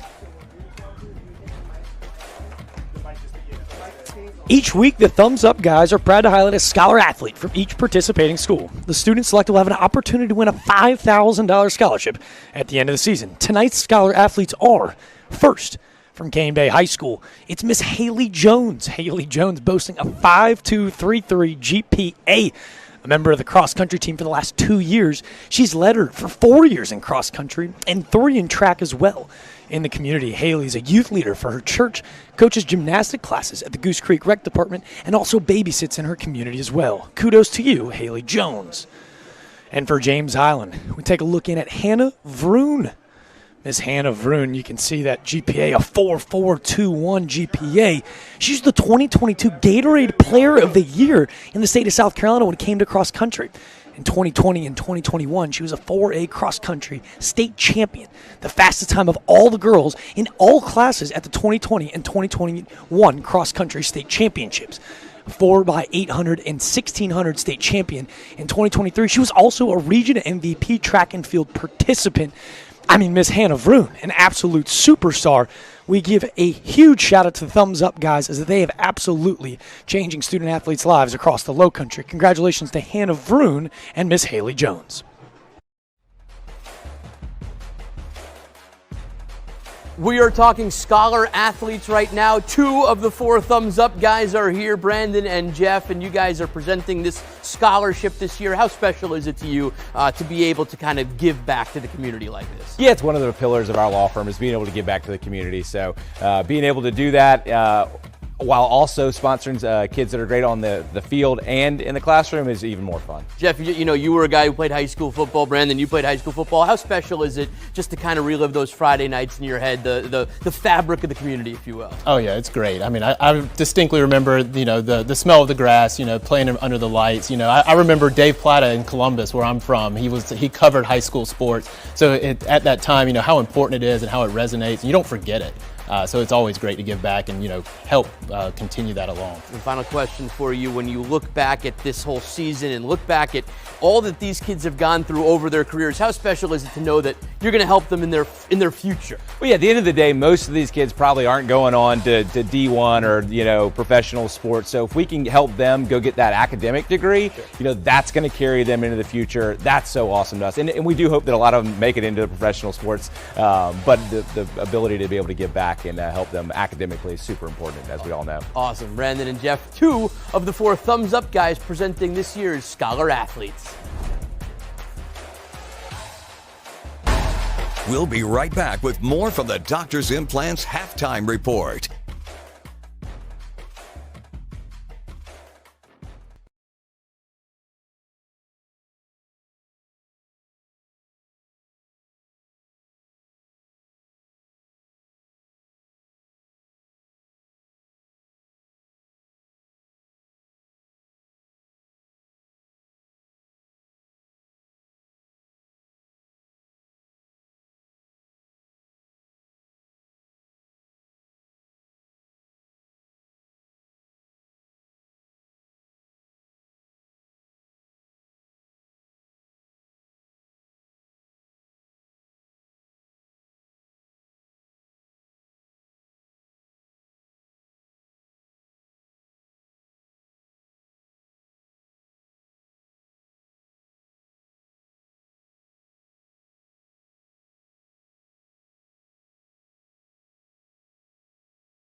Welcome to the Doctors Implants Halftime Report, empowering people through full mouth dental implants.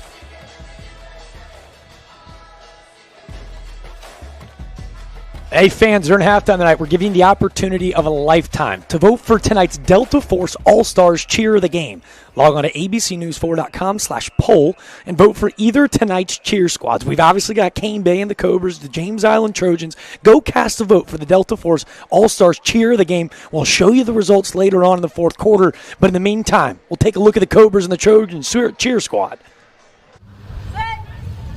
Give me a G, give me an O, give me a go, Cobras go. Give me a G, G, give me an O, O, give me a G, give me an O, give me a go, Cobras go. Give me a G, G, give me an O, O, give me a G, give me an O, give me a go, Cobras go. Give me a G, G, give me an O, O, give me a G, give me an O, give me a go, Cobras go. Okay, say, let's go, Cobras!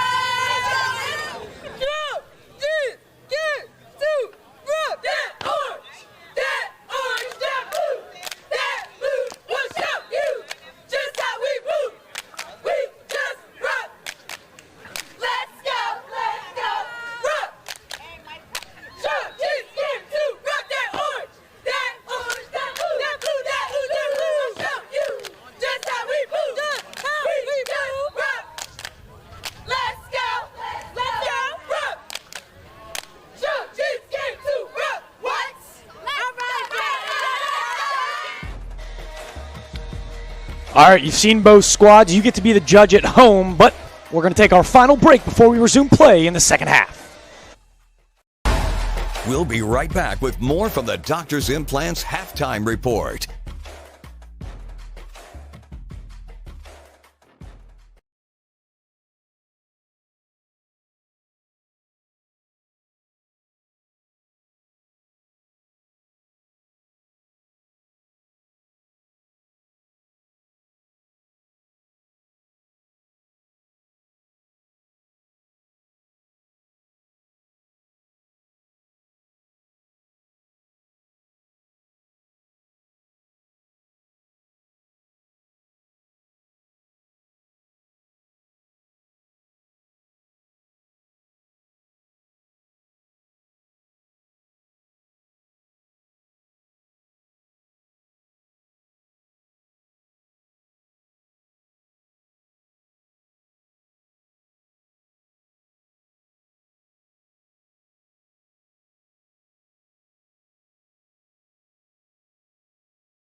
We'll rock and roll. Just let me know.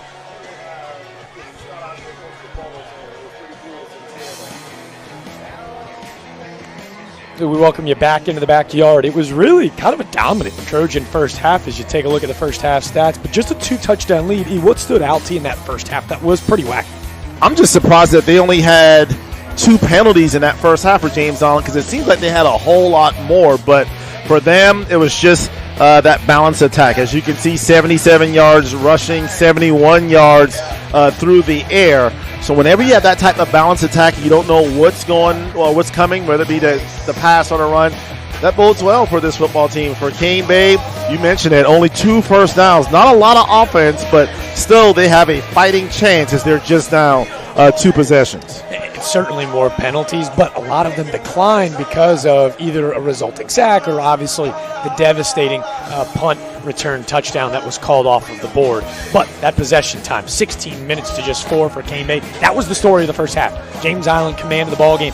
When we come back in the second half, let's see if head coach Russell Zaire, when he talks to our third member, Trooper Bob, if they'll be ready to lock it in. Because it's Preferred Home Services Final Rivals, driven by Crew Chevrolet, Trojans 14, Cobras a goose egg.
It's Preferred Home Services, Friday Night Rivals, driven by Crew Chevrolet, Jack the Longshaw, alongside the legend Everett German. We kick it now down to our third team member, Trooper Bob, on his thoughts on the first half and what he kind of saw from the Cobras. Hey guys, it's really loud down here with the music and everybody down here. I want to tell you that the first game we played over there in Berkeley, it was 90 degrees, feel like temperature at 9 o'clock at night. If this is the best football game so far as temperature. Look at the crowd. Everybody's out here. Nobody has left. You can smell the food. The band was just playing during halftime. No one has left this stadium. Exciting football game. As you saw, that last touchdown got called back, but exciting plays from both teams. So we're looking forward to a good second half. We appreciate you, Trooper Bob. Obviously, the Cobras almost fortunate to be down just 2 scores, but as he panned up to this James Island sideline, why would you leave? I mean, come on, you got a commanding 14-point lead. You can make an argument that it should be a 4-touchdown lead with the punt return and the interception in the end zone. I mean, the Trojans really firing all cylinders, but thankful that this is probably not region play. Russell Zaire obviously not happy with his team's first half performance. However, been here before. Again, just that same message you had against Buford, just play it back here. But you're right, Jack, this is a huge opening possession for Cane Bay because of the type of offense that they have in terms of wanting to run long established drives. Down by 2 possessions, you have to keep that in mind. You can't just continue to do 3 in a cloud of dust. So let's see. The last thing you want to do if you're Cane Bay is have a 3 and out here on this opening drive. As Coleman Franzoni, the senior 5-star, gets ready to boot it away. I mean, this is a scorching touchback into the back of the end zone. I'd be remiss to mention as well, Eve, we got to talk to him before the game. That was actually not head coach Russell Zaire, that little shot. That was actually their offensive line coach, Jeff Bleemer, who's got quite the resume. He was actually the O-line coach at the Citadel during kind of their glory days and run, and also played for Penn State under Joe Pa, and I think wasn't he a coach at Oceanside for a while as well? Coach down the road at Oceanside Collegiate, and also for your favorite, not so much Philadelphia Eagles. Fly Eagles fly. I'm all on that as an NFC East rival. It's Mark Stewart's offense back on the field, and look at Deshaun Tompkins. Absolutely steaming to the outside. He breaks the corner and picks up about 36 to the outside before he's pushed out of bounds. The speed of Deshaun Tompkins. Can't forget about number 6. There's that misdirection, missed tackle, and Tompkins able to turn on the burners. I guess at the half, Coach Beamer said, listen here, boys. I played at Penn State. I'm coaching the NFL. I know how this thing is done. Just listen to me. Block the guy in front of you. Give our guys a chance to make a big play. That's what they did on the opening play of the second half. Stewart back under center. A little misdirection. This time it's to Bryson Johnson. Johnson, he's got a hole on the outside. It's going to be about an 8-yard pickup. They're facing about 2nd and 2. I want to go back to Deshaun Tompkins, though. He was your player to watch before the game. Week 1, our Friday Night Rivals game of the week, was Buford at Cane Bay. It was all Buford that first quarter. And they were able to get back into this ballgame because of number 6, Deshaun Tompkins. That 4.4 speed. He was our player of the game in week 1. You look for him to kind of carry him in the second half? He seems to get stronger as the game goes on. So far, so good. He's doing the same thing that he did against Buford, as that time James Allen did a nice job of bottling him up. Jack, what was the quote that Coach McCoy? I was just about to say it. Are you ready? I mean, we're always on the same page here. Every coach gives us that quote, and Coach McCoy, I think that because on these couple of plays here to start the second half, safe to say they're not doing what Coach McCoy quote was. Well, we've kind of almost coined it coach speak. I mean, because some of these head coaches in the Lone Country have been having us ready to run through a wall. Defense, stick to the test and allow your teammates to do the rest. Exactly. And it's simple. You got to be disciplined and do your job and allow your teammates to do their job on that crucial third down as they try to test the middle. It looks like the Trojans may have come up with a big stop. I was going to say, they were looking at about 3rd and 2, and they go to Langston Rhodes. I'm not going to be really curious to see where they spot it. Left foot, right foot, that far side official. Defensively for the Trojans, it was Malachi Jefferson in the stop. And if you're Russell Zaire, say, hey, man, let's do the cha-cha slide. I need you to slide to the left. Get a little closer to that yard marker. And they're going to go for it. It's Rhodes behind Stewart. Johnson in motion. They go right to Rhodes, and he's got plenty for a first down.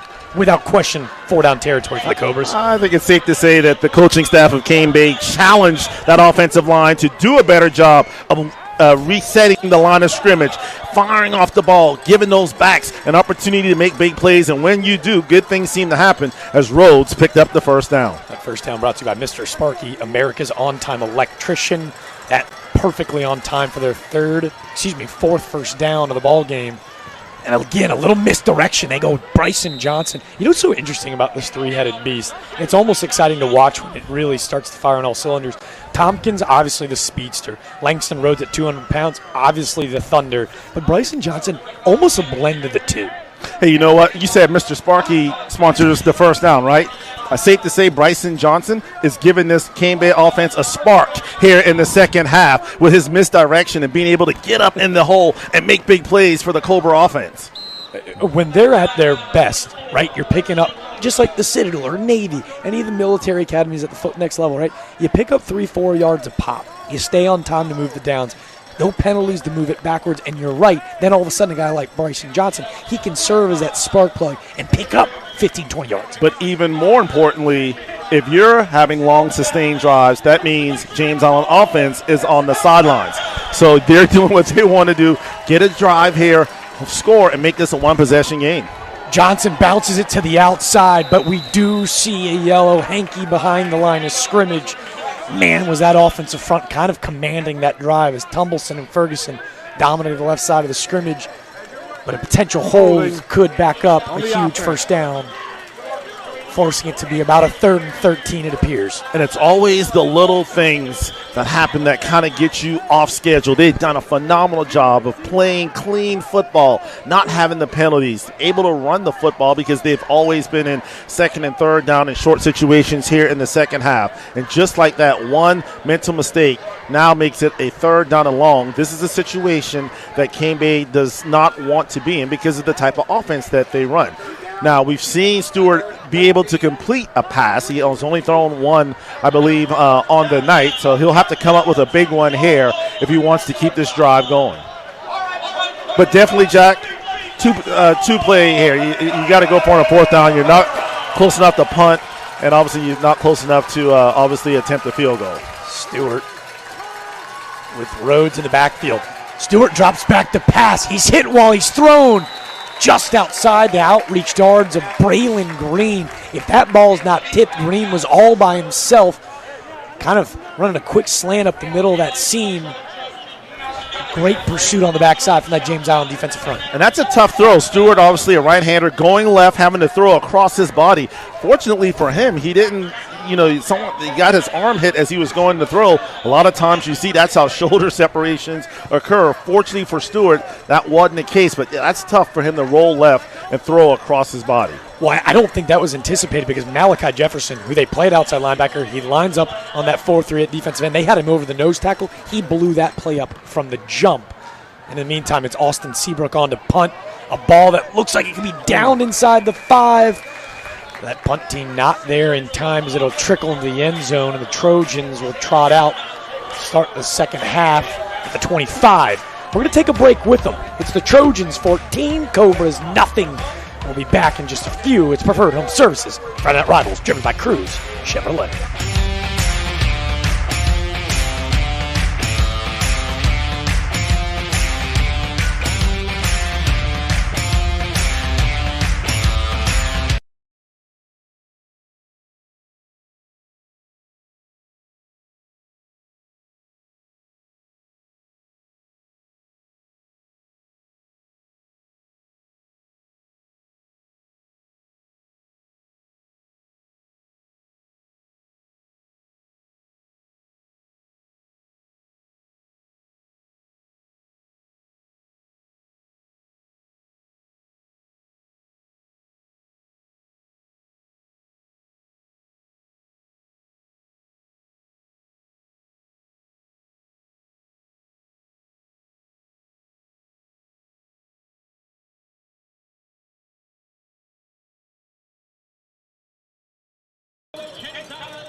Tonight's trophy and Scholar Athlete plaques at the end of the season are actually provided by All-American Awards, helping Charleston recognize excellence since 1993. All-American Awards, again, the provider of all these trophies, these pretty trophies you're going to see after the game.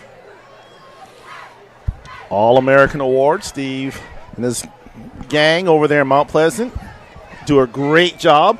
All your trophies, plaques, anything you need, go to the All-American over at All-American Awards. Love that, man. You a fantasy football guy?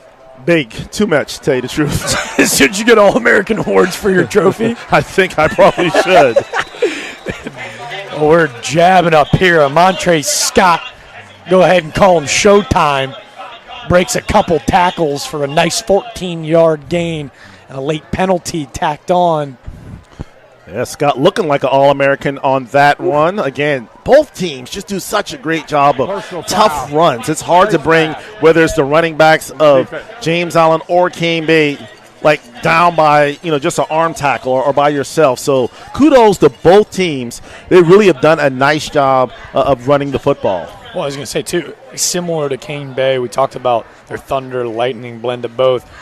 James Island, all their weapons, so unique, and how able, the 4-year starting quarterback Braxton Scott is able to distribute the ball to all these weapons. You got to keep people happy. You got to keep people happy as the quarterback, as that was another Mr. Sparky first down. In terms of leading your offense and being the leader of this unit, it's also your duty to make sure everybody's happy and getting the appropriate amount of touches. Everybody vying to play at the next level. He's got some studs that for sure will. Tank Scott, Montre Scott joining the backfield. And this is the first time we've seen this X factor. It's Jalen Brown Singleton, a little bit of a jet sweep. Most exciting 1-yard pickup of the night. It looked like he had some room to run. Great containment on the outside. We've said his name a couple times tonight. It was DJ Cobbs on the tackle. Yeah, blazing speed. The transfer, I think he played at Burke, if I'm not mistaken, now here at James Allen and adding to the arsenal. Great design, great play, but more importantly, a great job of Cane Bay staying at home, not overrunning that play, being disciplined, and because of their discipline, that's why that play was not a bigger play for James Allen. I saw DJ Cobbs finishing on that backside pursuit. It was actually Hayden Cooley that was able to contain that corner and keep the speed on the inside. James Allen goes back to that pistol set. He's going to air it out downfield. This is the first we've seen of DJ Wright on the night, and he's able to draw the penalty, making an impact almost immediately, as we'll assume it's a DPI. It was Jonas McKean in coverage, but DJ Wright, that's an athlete that Coach McCoy was really excited to tell us about. 6'3", 178-pound junior, ran the route. As you see, definitely the pass interference call there. He was actually in good position. Good position, but got a little bit too much of the body on right. And, so the 15-yard penalty will be another first down. But, yeah, you're right, DJ Wright, a guy that Coach McCoy raved about, just him and his contribution to this team as well. DJ Wright was a stud on the hardwood for Brady Shuck's squad last year. This James Allen basketball team, Coach McCoy told us he was trying to get DJ Wright recruited to come play football. He said, hey, man, you don't need that AC sport. Come on out, play for me. He says it. He is different. This is a different level athlete. Listen, college coaches love 6'3" wide receivers that can go up and get the ball at the highest point and jump. Obviously, he's a great jumper because he's a basketball player. So, yeah, Coach McCoy said he did a good job of recruiting the halls of James Island and getting him to come out on the football field. And to your point, Jonas McKean was in great coverage. As you take a look in, they were as excited to go and look at that replay as we were upstairs. The defense locking it in, looking to try to corral that wing T offense that the Cobras run. I mean, back in the day, we had like folders and they would like draw up plays. Now these kids got TVs, they got iPads. Like, come on! I was going to say it's Montre Scott bouncing it to the outside, just thrashing through the middle of the field. It's a gain of about 18, but another yellow hanky behind the play. And Jonas McKean there on the stop. And I think when it's all said and done, if Cane Bay can't come back and win this game, as it looks like the penalty is going to go against James Allen, I think the two words that will resonate in that Cane Bay coach's locker room, as it is indeed holding, it's just going to be missed tackles. I mean, that was a perfect example. They had 3 white guys there that could have stopped him well short of where he got, but the James Allen running backs doing a great job of running through those tackles and Cane Bay not getting guys on the ground. I was going to say elusive is the one word that I've been able to kind of describe this James Allen weapon core outside of Junior Maxwell, who's just not even going to pretend to not run through you. I mean, this is a bunch that's dangerous with the ball in their hands, but got to stay disciplined in tackling on the outside. But to your point, they play kind of to the personality of Jamar McCoy. You can tell he's a fiery coach. He's a motivator. He cares about the kids. And his goal, he said, I wanted to rally this community back. I wanted the James Allen community to be proud of the football team, the young man, not only that there are on the field, but off the field as well. He's very excited about where this program is going. Scott turns and hands to Tank Scott. Tank Scott met at about 5 yards, but falls forward another 3. About a 9-yard pickup, making it about 2nd and 6. And this is a good James Allen football team. But the difference between a good team and a great team in terms of a team that could play in late November, early December, it's the mental stuff. And so it seems like they've been killing the fact that they've been marching up and down the field all night long, and they only have 14 points to show for. I mean, Coach McCoy, this is the tape that you want to definitely pop in and tell your guys, eventually he's going to catch up to us. It's going to hurt us. We got to eliminate these types of mistakes. Disciplined. This time it is Junior Maxwell and Amontre Scott in the backfield. Scott's met almost immediately. Great ankle tackle. Can't see who's at the bottom of the pile. It's a whole lot of host of Cobras, as it was number 55, Joshua Frost, on the outside making the tackle. And we talked about it earlier. These backs for James Allen, you can't tackle their shoulder pads. You got to grab ankles and legs to keep them from moving. So a great tackle by Frost. Man, Frost is a prototypical defensive end. Just 6 foot, 220 pounds, but he's long. He's a really impressive D end, and just the junior, really high ceiling for Frost. This time, he holds it, pitch to the outside of Montre Scott. Can he beat the man to the corner?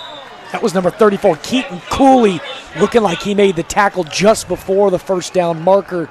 A little quarterback option spread to the outside. Be curious to see if he had enough for the first down. Great pursuit, sideline to sideline. That's what you want your guys to do defensively. Never give up on the play. And again, great job not allowing him to pick up that first down. That was a first down saving tackles, as it's going to be fourth and short for the Trojans, as we see Scott coming up a little gimpy holding that shoulder. Montre Scott coming off, as you can see, just shaking that shoulder.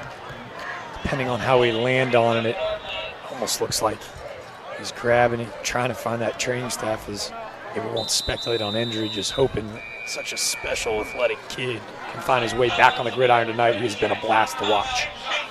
Yeah, you kind of hope it's just a stinger and he can get back, on the field, as we have a timeout taken by James Allen. But all in all, crucial fourth down here as Jamar McCoy and the guys, they're looking to put the nail in the coffin.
It's Preferred Home Services Friday Night Rivals, driven by Cruz Chevrolet. Ladies and gentlemen, after the game, make sure to switch over to News 4 and get complete highlights from all the action around the Low Country with News 4's, come on, it's the GOAT, Sports Director Scott Eisberg and Webb Wright. Friday Night Rivals on News 4. It starts at 11:05. You'll get all the highlights in the Low Country. Nowhere else to go but to go watch those dudes. Who sings that song, You Got the Right Stuff, Baby? You got the right stuff. You're going to have to sing it to me. But I'll just sing, I just figure that'd be good bumper music for the highlights with Webb Wright. And, of course, the GOAT, that means Scotty Eisberg. Scotty Ice. J.I. looking for the right stuff on a crucial 4th and 1. Been knocking on the red zone all night. Can they capitalize? It's Braxton Scott under center. Maybe looking to draw Cane Bay off sides with a little tempo. They snap it, and it's fumbled. Man, we've said his name all night. The mishap on the fumble allowed Parker Osborne to shoot in the backfield, but he does it again. 3 sacks and a huge tackle for loss to get this Cane Bay defense back off the field. It's almost as if Scott was so anxious to get going, didn't feel the snap cleanly. And again, on the all-out blitz, 46, always looking to disrupt something in the backfield. Parker Osborne does it again. I'm telling you right now, as we see another hanky on the field, be curious to hear what head official Tommy Brush said. After the play, personal foul on the white. It'll be 1st and 10. And that's tough. That'll still be Cane Bay football, but instead of starting at the 28-yard line, now they'll be back because somebody must have got a little too chippy. The extracurriculars. It's my favorite line that you deliver every week. What you got for me? You have to play with emotion, but you can't play emotional. You just got a big stop. You just gave the ball back to your offense. You got to act like you bored. Just get off the sideline and get your offense back on the field. It's Mark Stewart back on the field, and they hand it back to Bryson Johnson, and he is met almost immediately And it looks like the ball's out. And it is. Malachi Jefferson absolutely stuck Bryson Johnson in the backfield. That's his second forced fumble. And Malachi Jefferson, the difference maker for this Trojan defense. Yeah, and it looks like, but there's also a flag on the plays where you see the ball. And it looks like number 31, Davis Woods, comes up with the fumble. There was a penalty on the play. So let's see what Tom Bush has to say. Unsportsmanlike conduct. First down. Oh, so they just gave it back. Just in terms of... Yeah, I was going to say, on the late plays, but two huge plays with two guys. Parker Osborne, the 4th and 1 play on the mishap on the snap, and this time Malachi Jefferson. Those two dudes, I mean, we're looking at maybe our player of the game. First time we've given it to a defensive player this year. Rightfully so. These guys have been unbelievable. I mean, it's like both teams are trying to give it away to the other team. Like, hey, you have it. No, I'll let you have it. Cane Bay continually shoot their self in the foot. You can see James Island and this rushing attack finally put the nail in the coffin and to put them away. That time it was number 14, Jalen Brown Singleton.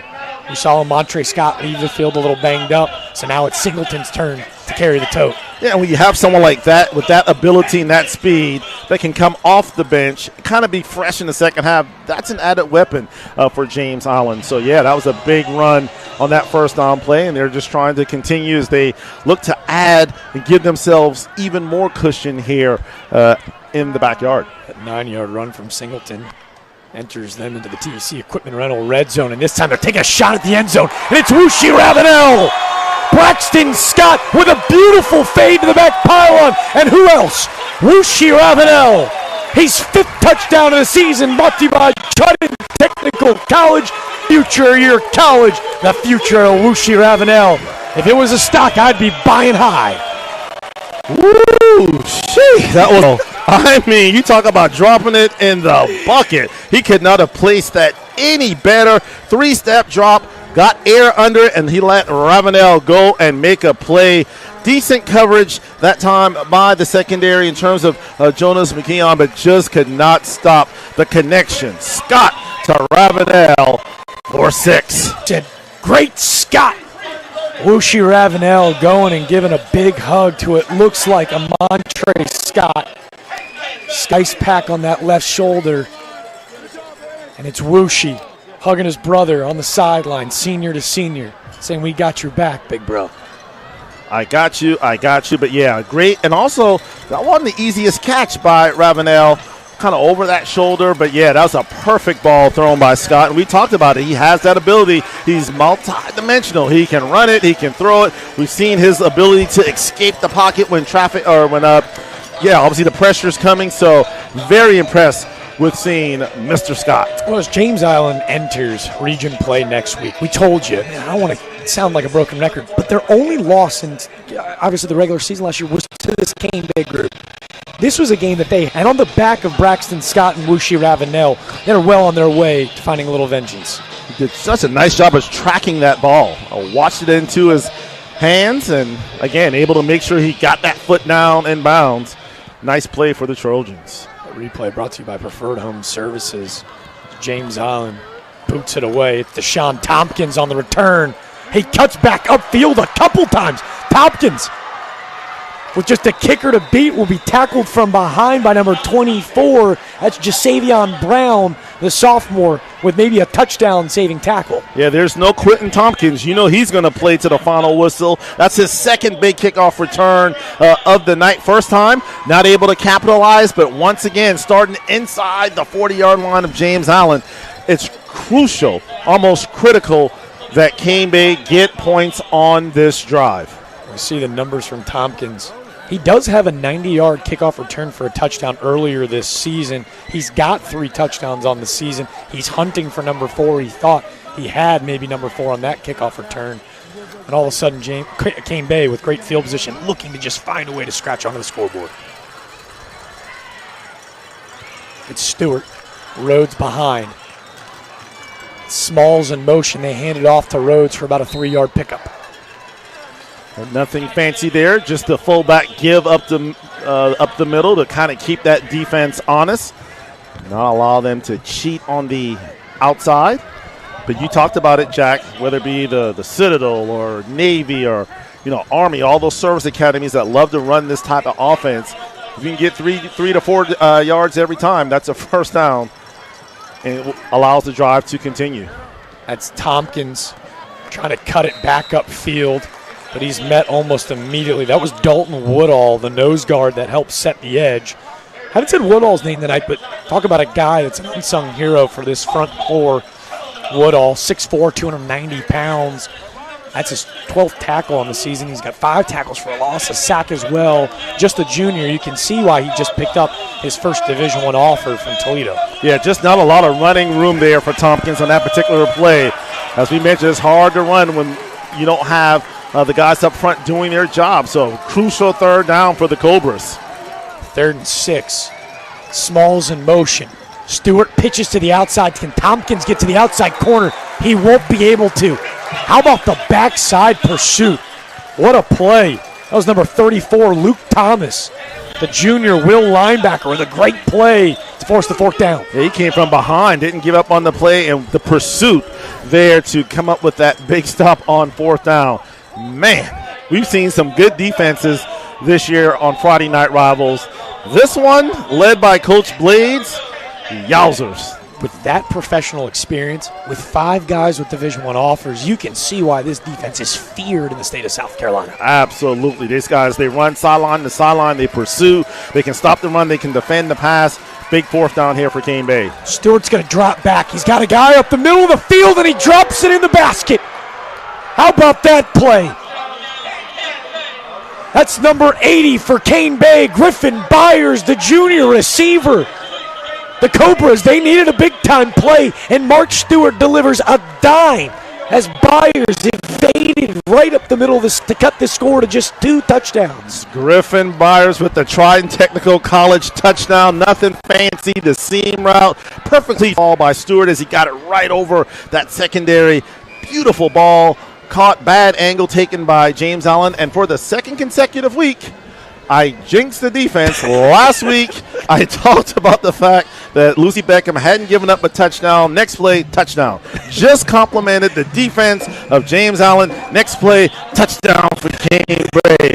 This game's not over. We're still in it. How efficient.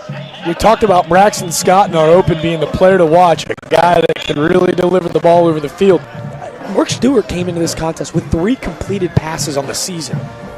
He was 3 for 11. He's got 2 huge ones tonight. The first one being that 4th down in the first half, where unfortunately for Cane Bay, not able to capitalize on that one. Because really that's do or die. If they don't make that, you're down 3 scores, 1:33 left to play. Pretty much you got to think the way this James Allen offense has been moving all along, all night, it would be very tough for Cane Bay. It's almost as if James Allen would have to kind of give it back to him with turnovers. But big play, big throw by Stewart. We got a ball game here in the backyard.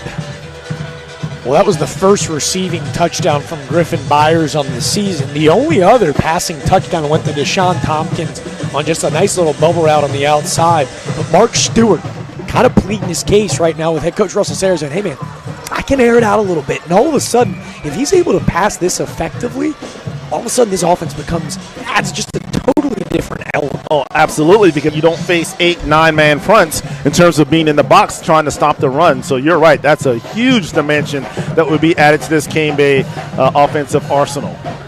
Parker Osborne fires away. It's Singleton on the reception, and he just keeps churning those legs. He was met at about the James Island 29, it seemed, and he absolutely just kept moving the feet for another 11 yards, and that's where James Island will start this drive at around the 41. And it gets back to lack of tackling. Cane Bay not doing a good job of getting. So right there was the initial contact. He spins through tackles, and he literally drug 3 Cane Bay defenders down the field. So pretty sure Coach Jay are not happy. Kind of have a feeling maybe Monday, Tuesday, there may be some tackling drills going out there at Cane Bay. Pads will be on as Hayden Cooley was a great job of getting down there and cover. Just couldn't tackle. Obviously, number 14, Jalen Brown Singleton, was kind of emerged on late in the second half. In the meantime, it's Tank Scott for about a 5-yard pickup. With 1:15 left here in this third quarter, it's Jack DeLongchamp alongside Everett German, our third member of the crew, Trooper Bob down on the sidelines. But all of a sudden, Cane Bay pulling this thing back within 2 touchdowns. Does the game plan offensively for the Trojans change? I think you just keep doing what you're doing. Remember, before that Buford game, Jack, Coach there was very pleased with his team's conditioning. He said, get it to the fourth quarter, give us a chance. We'll win because we're conditioned to win in the fourth quarter. So this game is not over. Cane Bay, however, can't allow the Trojans to come up with another score. Well, he said it earlier. There's a reason that young man's nickname is Tank. Tank Scott absolutely fires forward for a huge 6-yard gain, maybe the loudest 6-yard gain in the Low Country this weekend. Tank Scott moves the chains. That's Mr. Sparky's first down.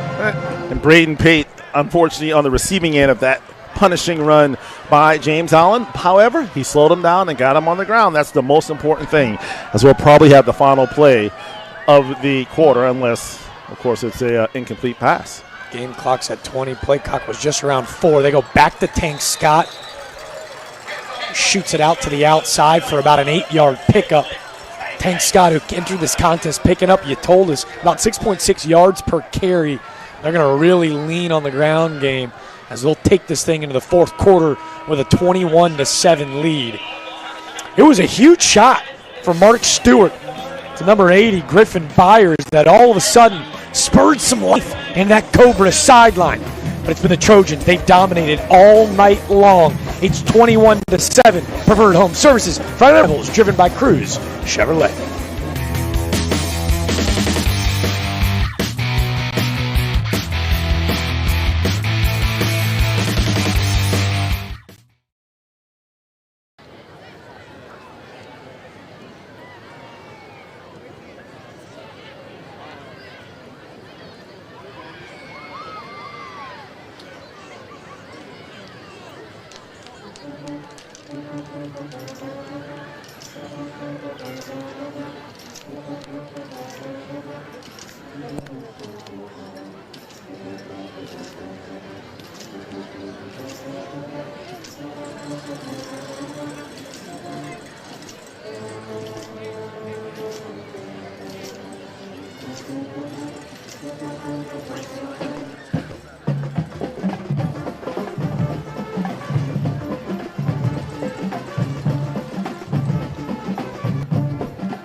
We welcome you back to the backyard for what will be a suspenseful fourth quarter. Been dominated by the Trojans all night, with Cane Bay battling its way back in. Some more fireworks to start off our fourth quarter. Pretty on brand for how the night's gone. Exactly. That was the near disaster for James Allen. We talked about the fact that Cane Bay trailing by 2 scores. They would need James Allen to help them out a little bit, maybe put the ball on the ground and give it back, and they almost had a break on the first play of the fourth quarter. As we welcome you back in, it's Jack DeLongchamp alongside Everett German. It's James Island. It's Braxton Scott who's joining the backfield, the junior Maxwell, and Tank Scott behind him. That pistol formation, tight end off to the right. Braxton Scott with a 2-step drop back will air it out downfield. He's got Wushi Ravenel in coverage, but an unbelievable play. Malachi Dickerson Wushi Ravenel had run away from the defense, and Malachi Dickerson, from that strong safety spot, flies across the field and forces the second interception of the ballgame. What a double move. First of all, ran by Wushi Ravenel. Looked like he was going to run the out, and then he turned it up the field behind him. But again, the safety coverage over the top there to help, and a outstanding interception by Cane Bay. The Cobras back in business. Only negative, Jack, they got to start at their own 2-yard line, but more importantly, you save James Island from adding on to their 14-point lead.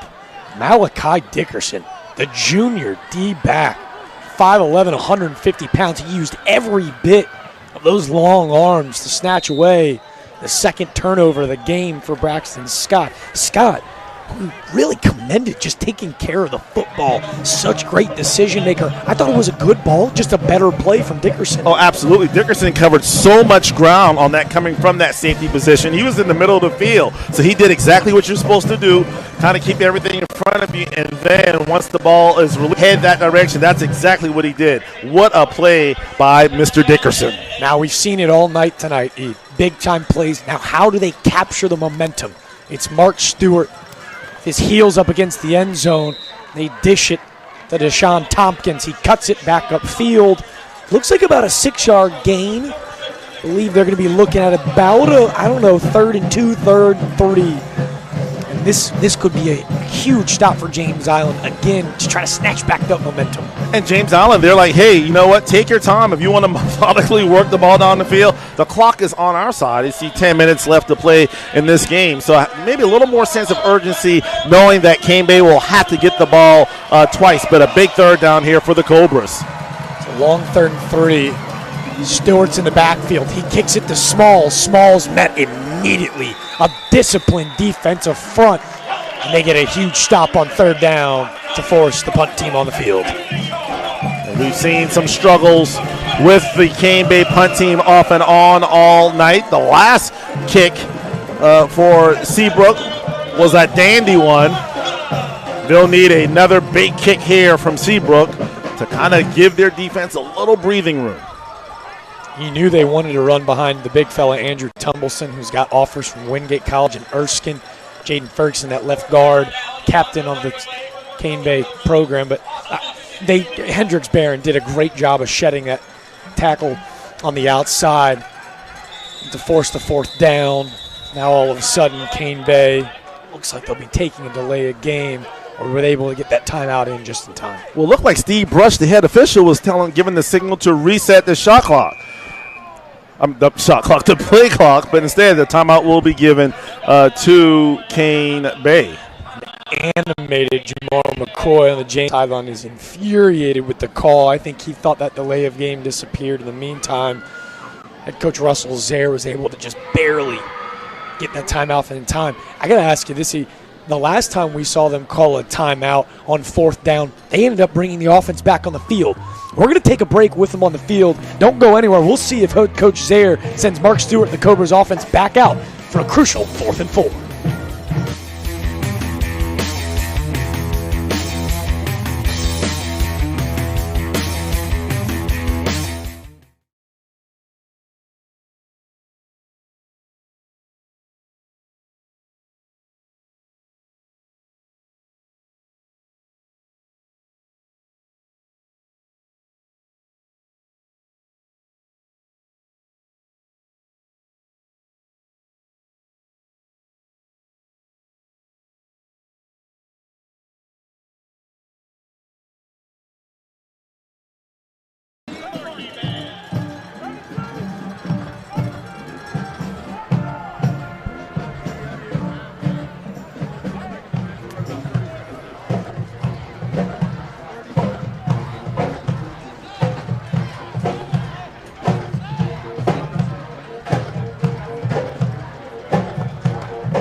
We're not calling it quite yet, but the Delta Force All-Stars cheer of the game. You can still go and vote. Look how close it is.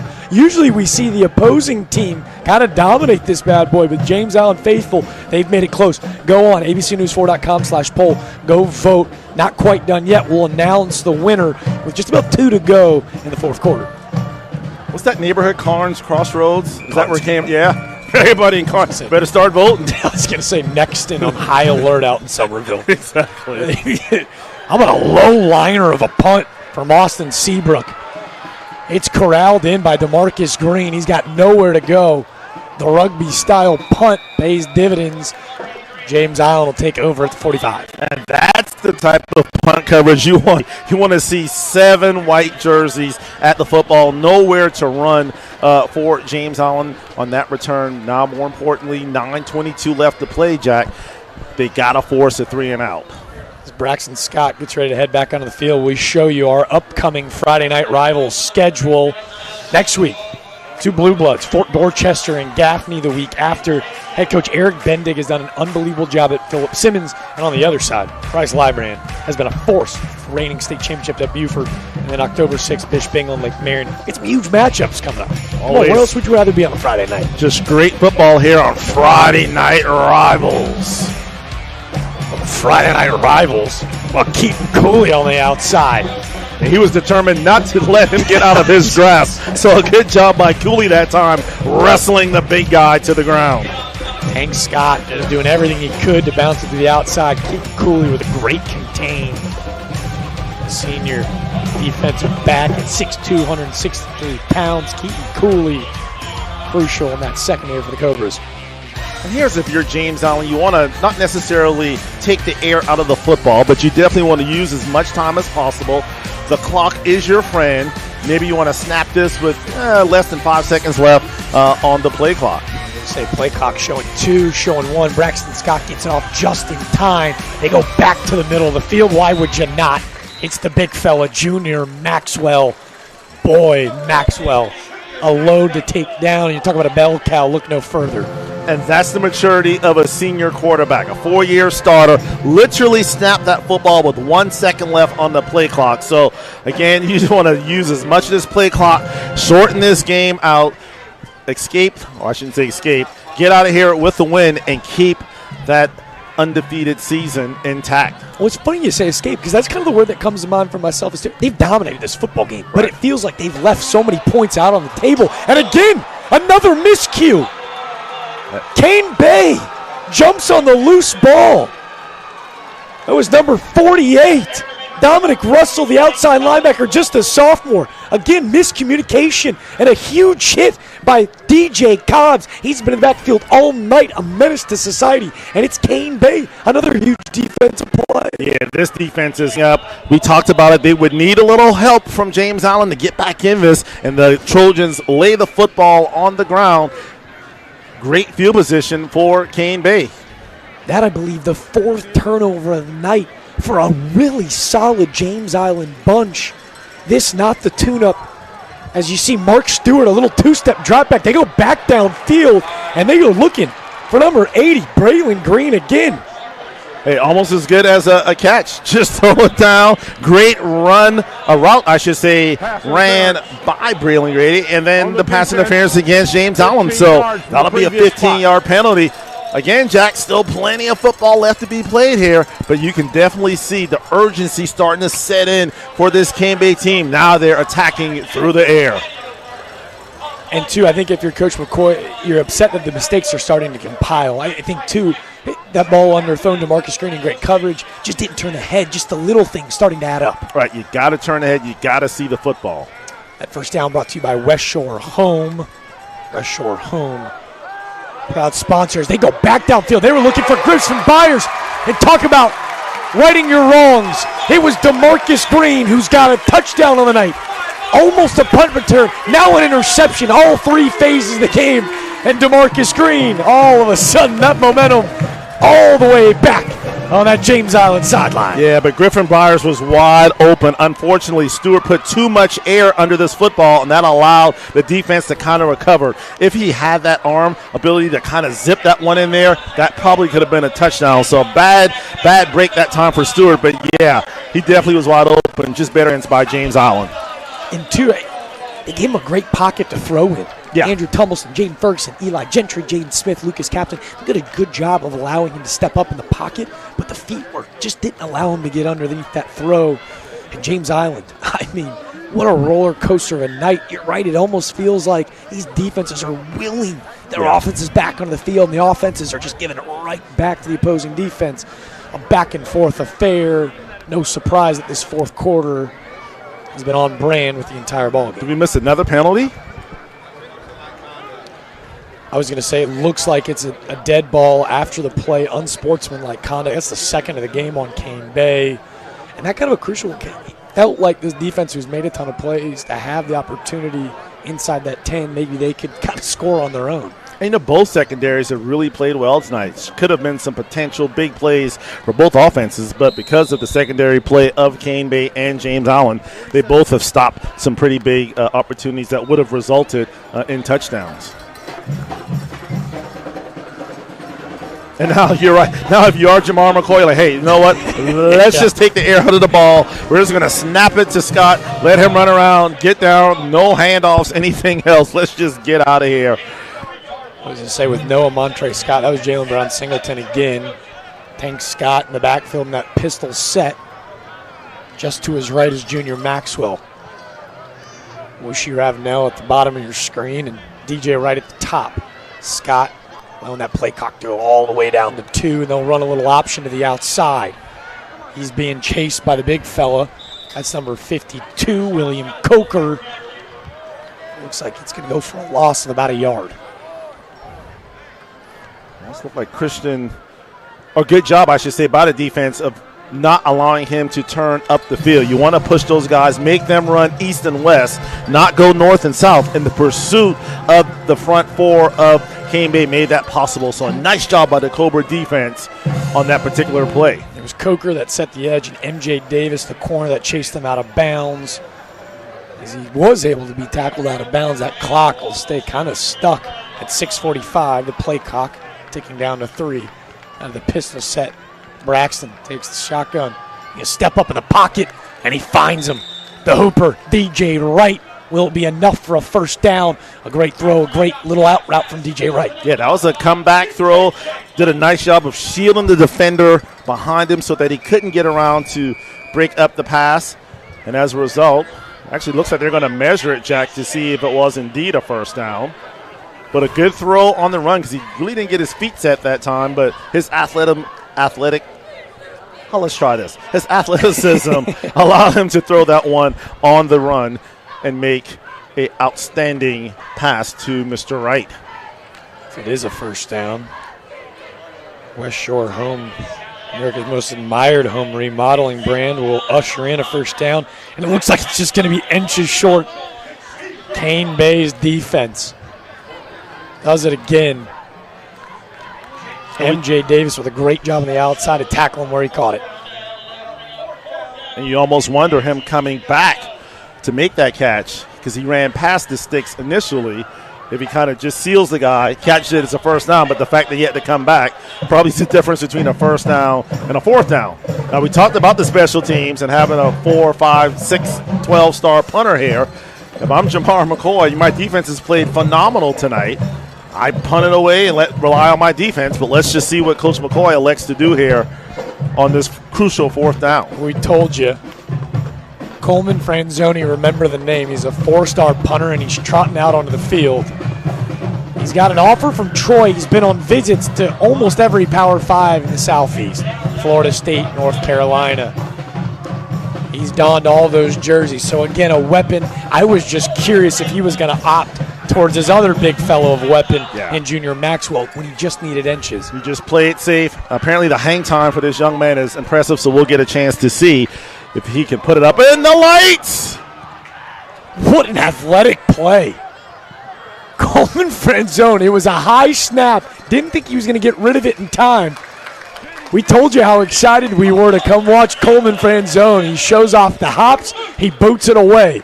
The Trojans, they flip the field. They still lead 21-17 with just 5:56 to go in the fourth quarter. It's Preferred Home Services, Friday Night Rivals, driven by Cruz Chevrolet.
Welcome you back into the backyard. Jack Longshaw alongside Everett German. It's preferred home services. Friday Night Rivals driven by Cruz Chevrolet. And we got to take a look. It's Cruz Chevrolet's drive of the game. Cruz Chevy on Rivers, just north of Northwoods Mall. You got a friend at Cruz Chevy. We're actually going to take a look at Cane Bay here.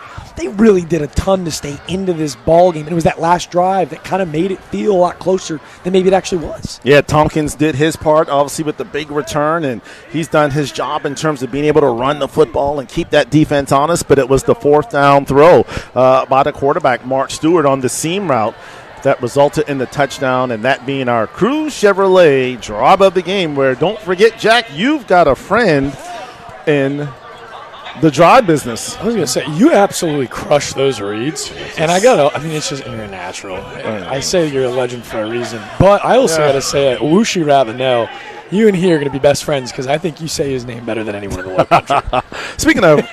Speaking of crushing, next week, as you mentioned, we'll be doing Fort Dorchester and Gaffney. Just got a update, a final on a night that they named, I believe, the field after Steve LaPrade, the longtime coach there at Fort Dorchester. Fort Dorchester over Berkeley, 52-0. Patriots rolled tonight over the Stags, so you guys will have a good one next week when the Gaffney Indians come to town. I said those are two blue blood programs with head coach Steve LaPrade, a guy so revered in the area, stepping away. We were curious what that program was going to look like. Looks like they haven't lost a step as Mark Stewart gains about 6 or 7 steps on second down to make it a much more manageable third and short. And I may be wrong upstairs. It might be enough for a first down. Plunging forward was Mark Stewart, and they're able to move the chains. That's the one thing we know about this Cane Bay team, Jack. They're going to fight to the end, as that was a West Shore home first down. They're going to do what they do best. We've seen this Cane Bay program over years turn out some great players. Russell Zaire just doing a phenomenal job. That's the one thing you know when you play Cane Bay, you better be disciplined on defense, or you're going to be seeing a lot of the back of Cobra jerseys. When you play James Allen, you better know that it's going to be a physical contact. That was a great team tackle led by Chris Glover on the outside.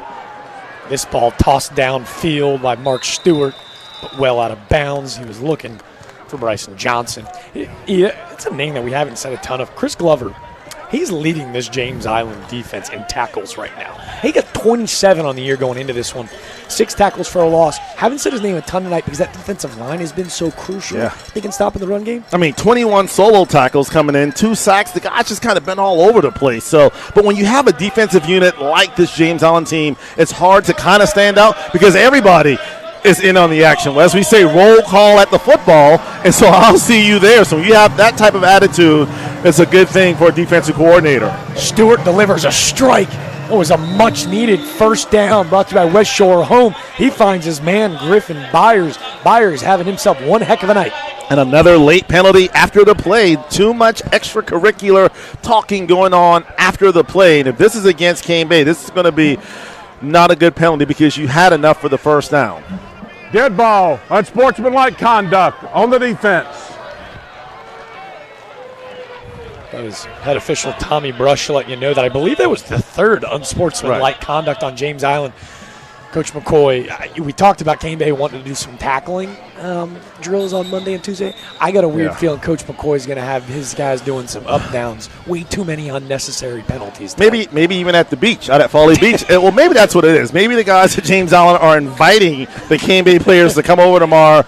We'll head to the beach together, and for some reason. But, yeah, those are the types of penalty that kill you. Again, it may not come to fruition here tonight because you have a 2-possession lead with 4:21 left to play. But there'll be a time where there is a close game where those are the types of killer plays that is the difference between winning and losing. So you can't afford to just give up yards against solid football teams. Cane Bay is a solid football team just tonight, not able to really quite get it going offensively, and a lot of that has to go. You have to give the credit to James Island. Cane Bay's going to go out of shotgun. He's joining the backfield with Rhodes. Stewart takes it. He's going to move the pocket and roll out left. Doesn't have his man, just looking to get back to the line of scrimmage, and he won't. He's met by 3 Trojans on the outside. a huge loss of about 3 yards to force about the second and 13. A smart play by Stewart that time. Nowhere to go. No one to throw to. So instead of putting the ball in danger, he tried to get the most out of what he could. Not a lot, but again, you give yourself an opportunity because you held on to the football. Roll call to the football again there for the Trojans. It was Max Cates on the outside, also joined with Luke Thomas. Forced to the second and 13. Stewart rolls out. They come just short. Great defensive play on the outside. Well done. Said his name a couple times, and I was Jaden Whaley, the senior, Warrington, garnering a whole lot of college looks at the next level. That's his 7th pass deflection of the season. Yeah, hey, Coach, we got this 6'2 cornerback, 185 pounds that can run, defend. Yeah, you might want to come take a look at this kid. This kid is an absolute stud. Jaden Whaley, essentially, no pun intended, out there on an island by himself and able to keep his guy in front of him, get the pass breakup. Nice defense by Whaley. 3rd and 13 for sure, 4-down territory for the Cobras, but this feels like do or die. Stewart drops back, delivers to the outside. Was he able to hold on? What a play by Deshaun Tompkins. He took an absolute shot on the outside. It looks like he's going to be just a yard short. Stewart delivered a great ball, but an even better catch from the running back, Deshaun Tompkins. Yeah, both those guys knew they were about to get crushed. And give credit to Stewart. He stays in the pocket. Actually kind of avoided the hit there by Whaley. And then, as you mentioned, on the reception, nice job by Cane Bay. They stole away. Big time work. They run behind the left guard, Jaden Ferguson, and center Eli Gentry, and they'll have enough, it appears, for a first down. Deshaun Tompkins, we told you, came in averaging about 5.4 yards per carry, 70 yards of rushing a game. In an offense that they really don't throw the football a ton, he led this team in receptions coming in. And that was another West Shore home first down. Stewart again on the outside. He had Byers, his man, at about the 25, good enough for a first down, but the throw over the head of Byers. And you can tell Stewart is so comfortable when he rolls to his right. That's his strong arm. That's natural for him. Definitely has a lot more zip on his pass. Just unfortunately not able to connect with Byers. But second down here is time starting to not be on the side of Cane Bay. Hey, let me ask you this. This is an offense that they know they love to run that wing T, 3-back option running back system. Stewart has showed us a little something in the passing game tonight. Going into region play at the 5A level, Coach Zaire, you see him drop back again. Does he have his man? He did. Better defensive play. The pass breakup on the backside, huge. But again, that's a throw, Jack. You have to throw that ahead of the guy. Yep, that's the one. You want to put air under it so that your tight end can run under that and make the catch. He had the guy beat, as you see it coming from the top, but he left it too short, and that allowed the defender to get in. If he throws that ball about 5 yards ahead, it's an easy touchdown for his receiver, but you got to get that ball out there and allow him to run under that instead of throwing it essentially to a spot. Braylon Green ran a beautiful route just right up through the middle of the seam, but it was Wooshie Ravenel. Wooshie. Does it on both sides of the football. Stewart in 3rd and 10. He's hit while he throws. He took an absolute shot. Who are you surprised? It was Malachi Jefferson. Whose rock will it be? And Stewart's down. He took a shot as he went to throw it. As we take a look at the replay here, just a good job by James Allen.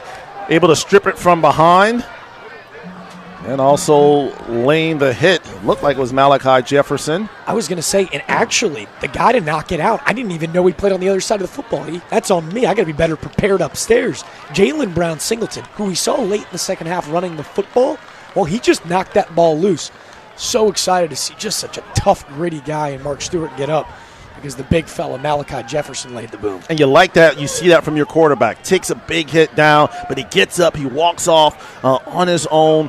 That was a big-time hit, but we're glad that Stewart obviously is okay, as they're going to have to bring in the backup quarterback here on this 4th down play. And you can see Coach Zaire is furious. I held my breath. I didn't really see it until the replay. That replay obviously brought to you by Preferred Home Services. I got to tell you, it was a really scary shot. I think he was looking for a targeting call, because he did take that shot high from Jefferson. But to your point, I cannot speak enough about Mark Stewart, who's able to just pop up like nothing happened. Jack, did we miss another penalty? Because they just marked off a huge penalty against Cane Bay. It's now 4th down and about Looks like about maybe 30. I was going to say it's about 4th and 32. They bring in the backup quarterback, Nick Brindle. Brindle will drop back, deliver downfield. This is going to be picked off. Who other? It's Wushi Ravenel. Wushi takes a big hit. But he gets up, pops up, point. We're going that way. Yep. A penalty flag against Wushi, probably for unsportsmanlike conduct.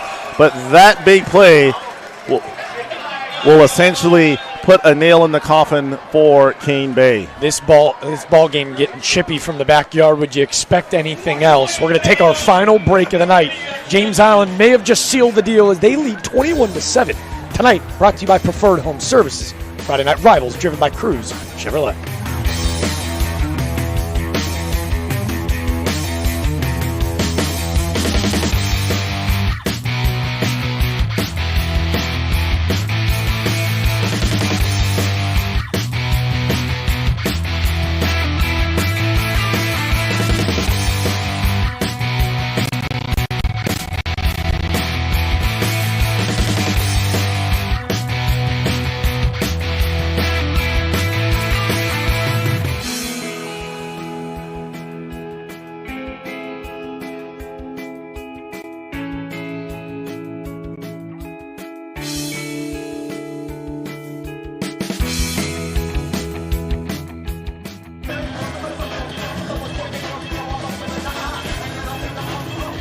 We welcome you back in to the backyard.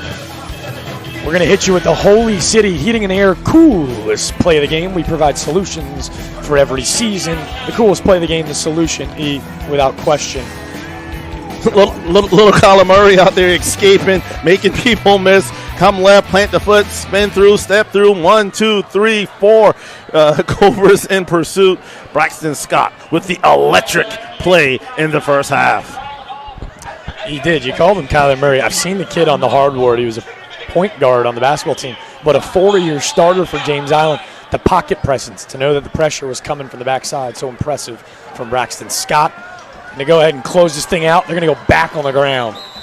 He steams forward for about an 18-yard rushing attack, and Braxton Scott starting to feel himself as he's just 2 minutes away from a Trojan victory. And I think at the end of the day, Coach McCoy, obviously a win is a win, but obviously not their best performance. Really sloppy. Coach talked about it at the half. Penalties, turnovers. But in the end, they did enough to get the win. But if they want to go far in terms of playing in November, practicing on Thanksgiving Day because you have a game that, that Saturday afterwards, they're going to definitely have to clean up the little mistakes and really become a solid football team. But offensively, defensively, they have everything that they need to be a championship contender. Well, tonight they gave the Trojans a whole lot to cheer about. Here are the results for tonight's Delta Force All-Stars Cheer of the Game, sponsored by Delta Force Athletics, proudly cheering on the Low Country's high school sports.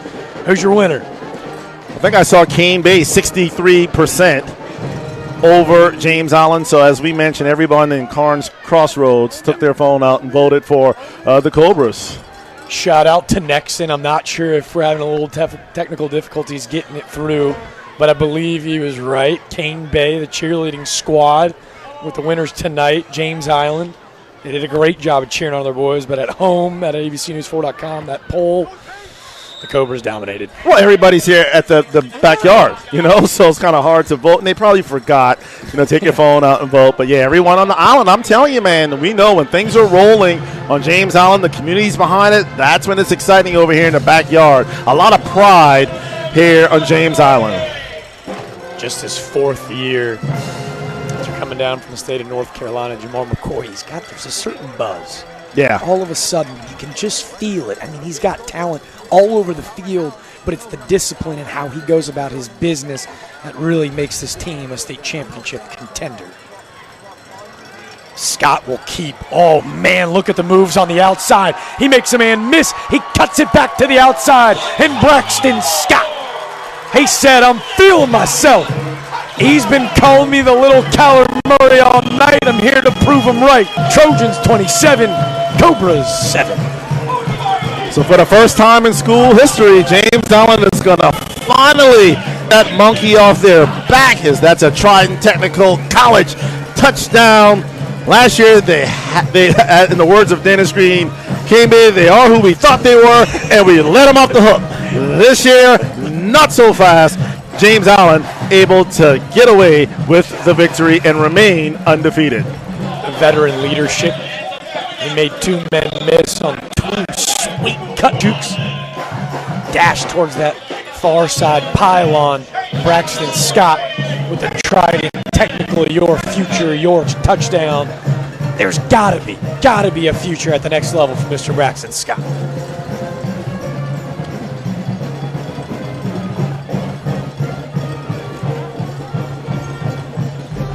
See, as the PAT flies through, we're gonna show you our Will Lou Gray. Never stop learning. Stop of the game, never stop learning.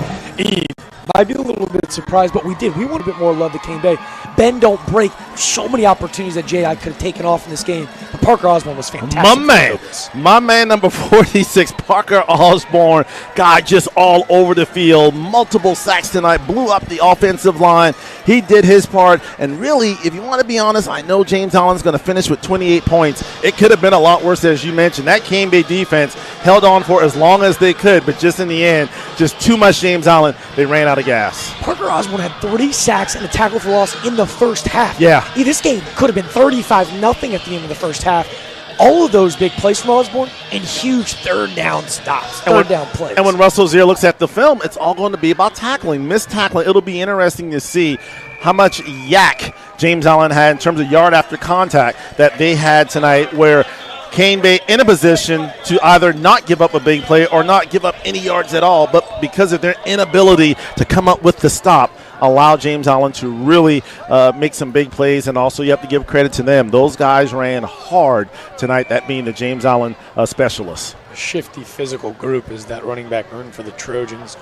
Send good vibes and thoughts and prayers to Montre Scott as he went down with that shoulder. In the meantime, I want to show a little bit more love. Coleman Franzoni almost kicked the ball through the field goal post on a kickoff. That was absolutely insanity. Pretty impressive. Remember the name. It's going to be Nick Brindle back out for Cane Bay. They'll take one last run. Could be the last play of our game. That was Zach Davis. And if you're Cane Bay, yes, you're disappointed in the outcome as they will fall to 2-2 on the season. The effort was there. It's just the fundamental, just the little technical things that they got to clean up. This is a good Cane Bay team. They're going to catch some teams by surprise. They're going to make some noise as well. But just in the end tonight, too much Trojans and the Cobras not able to come up with the win. Will be head coach Jamar McCoy. They get their first ever program victory over Cane Bay. A talented group, studs on both sides of the football. And from the jump, it just looked like the athleticism on the outsides versus a really physical Cane Bay team was just too much Trojan really all night long. Yeah, the Trojans did a nice job of getting their playmakers in space. And it's hard enough to catch those guys and defend them, you know, when they're bottled up, as we saw tonight with their inability to tackle. But when they get in space, they're definitely lethal. And some of the throws tonight that Braxton Scott made, some big catches by Ushi, Ravenel, and the rest of the receiving corps for James Allen. It was just a special night for the Trojans. You see here our preferred home services player of the game go preferred. The company highly referred. I mean, come on, who else would it be? Highly referred was the big fella. It was all number 18 in that first half. Are you kidding me?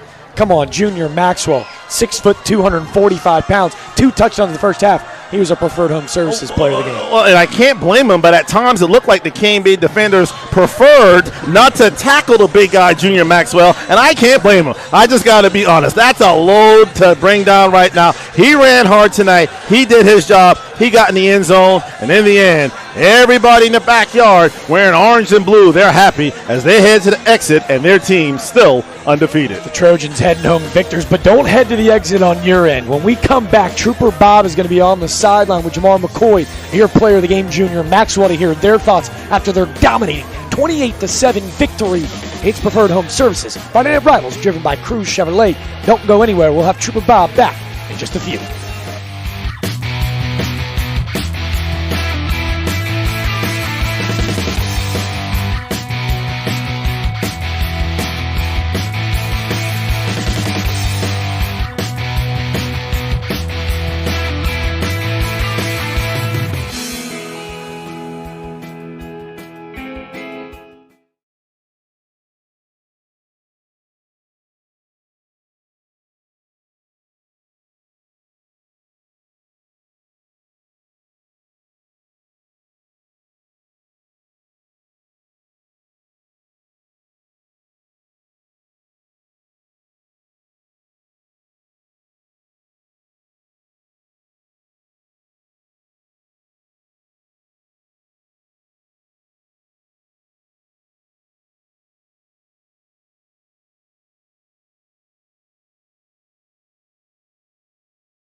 seconds.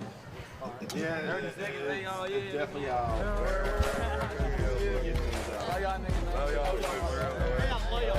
Hey, what's up, Bobby guys? What's up, We go, we'll give money to parents and Northwest. I think Northwest is really good. What happened to Monday, Tuesday, Wednesday? I like to know we're going to put some work in. This week's South Carolina Veteran of the Week is Rick Johnson. Senior Master Sergeant Rick Johnson's extensive aviation experience draws from 32 years of military service, including 2 overseas deployments to Afghanistan and 1 recently in Iraq, where he received the Bronze Star Medal and Air Force Commendation Medal with 1 Oak Leaf cluster. He recently retired after 32 total years of service.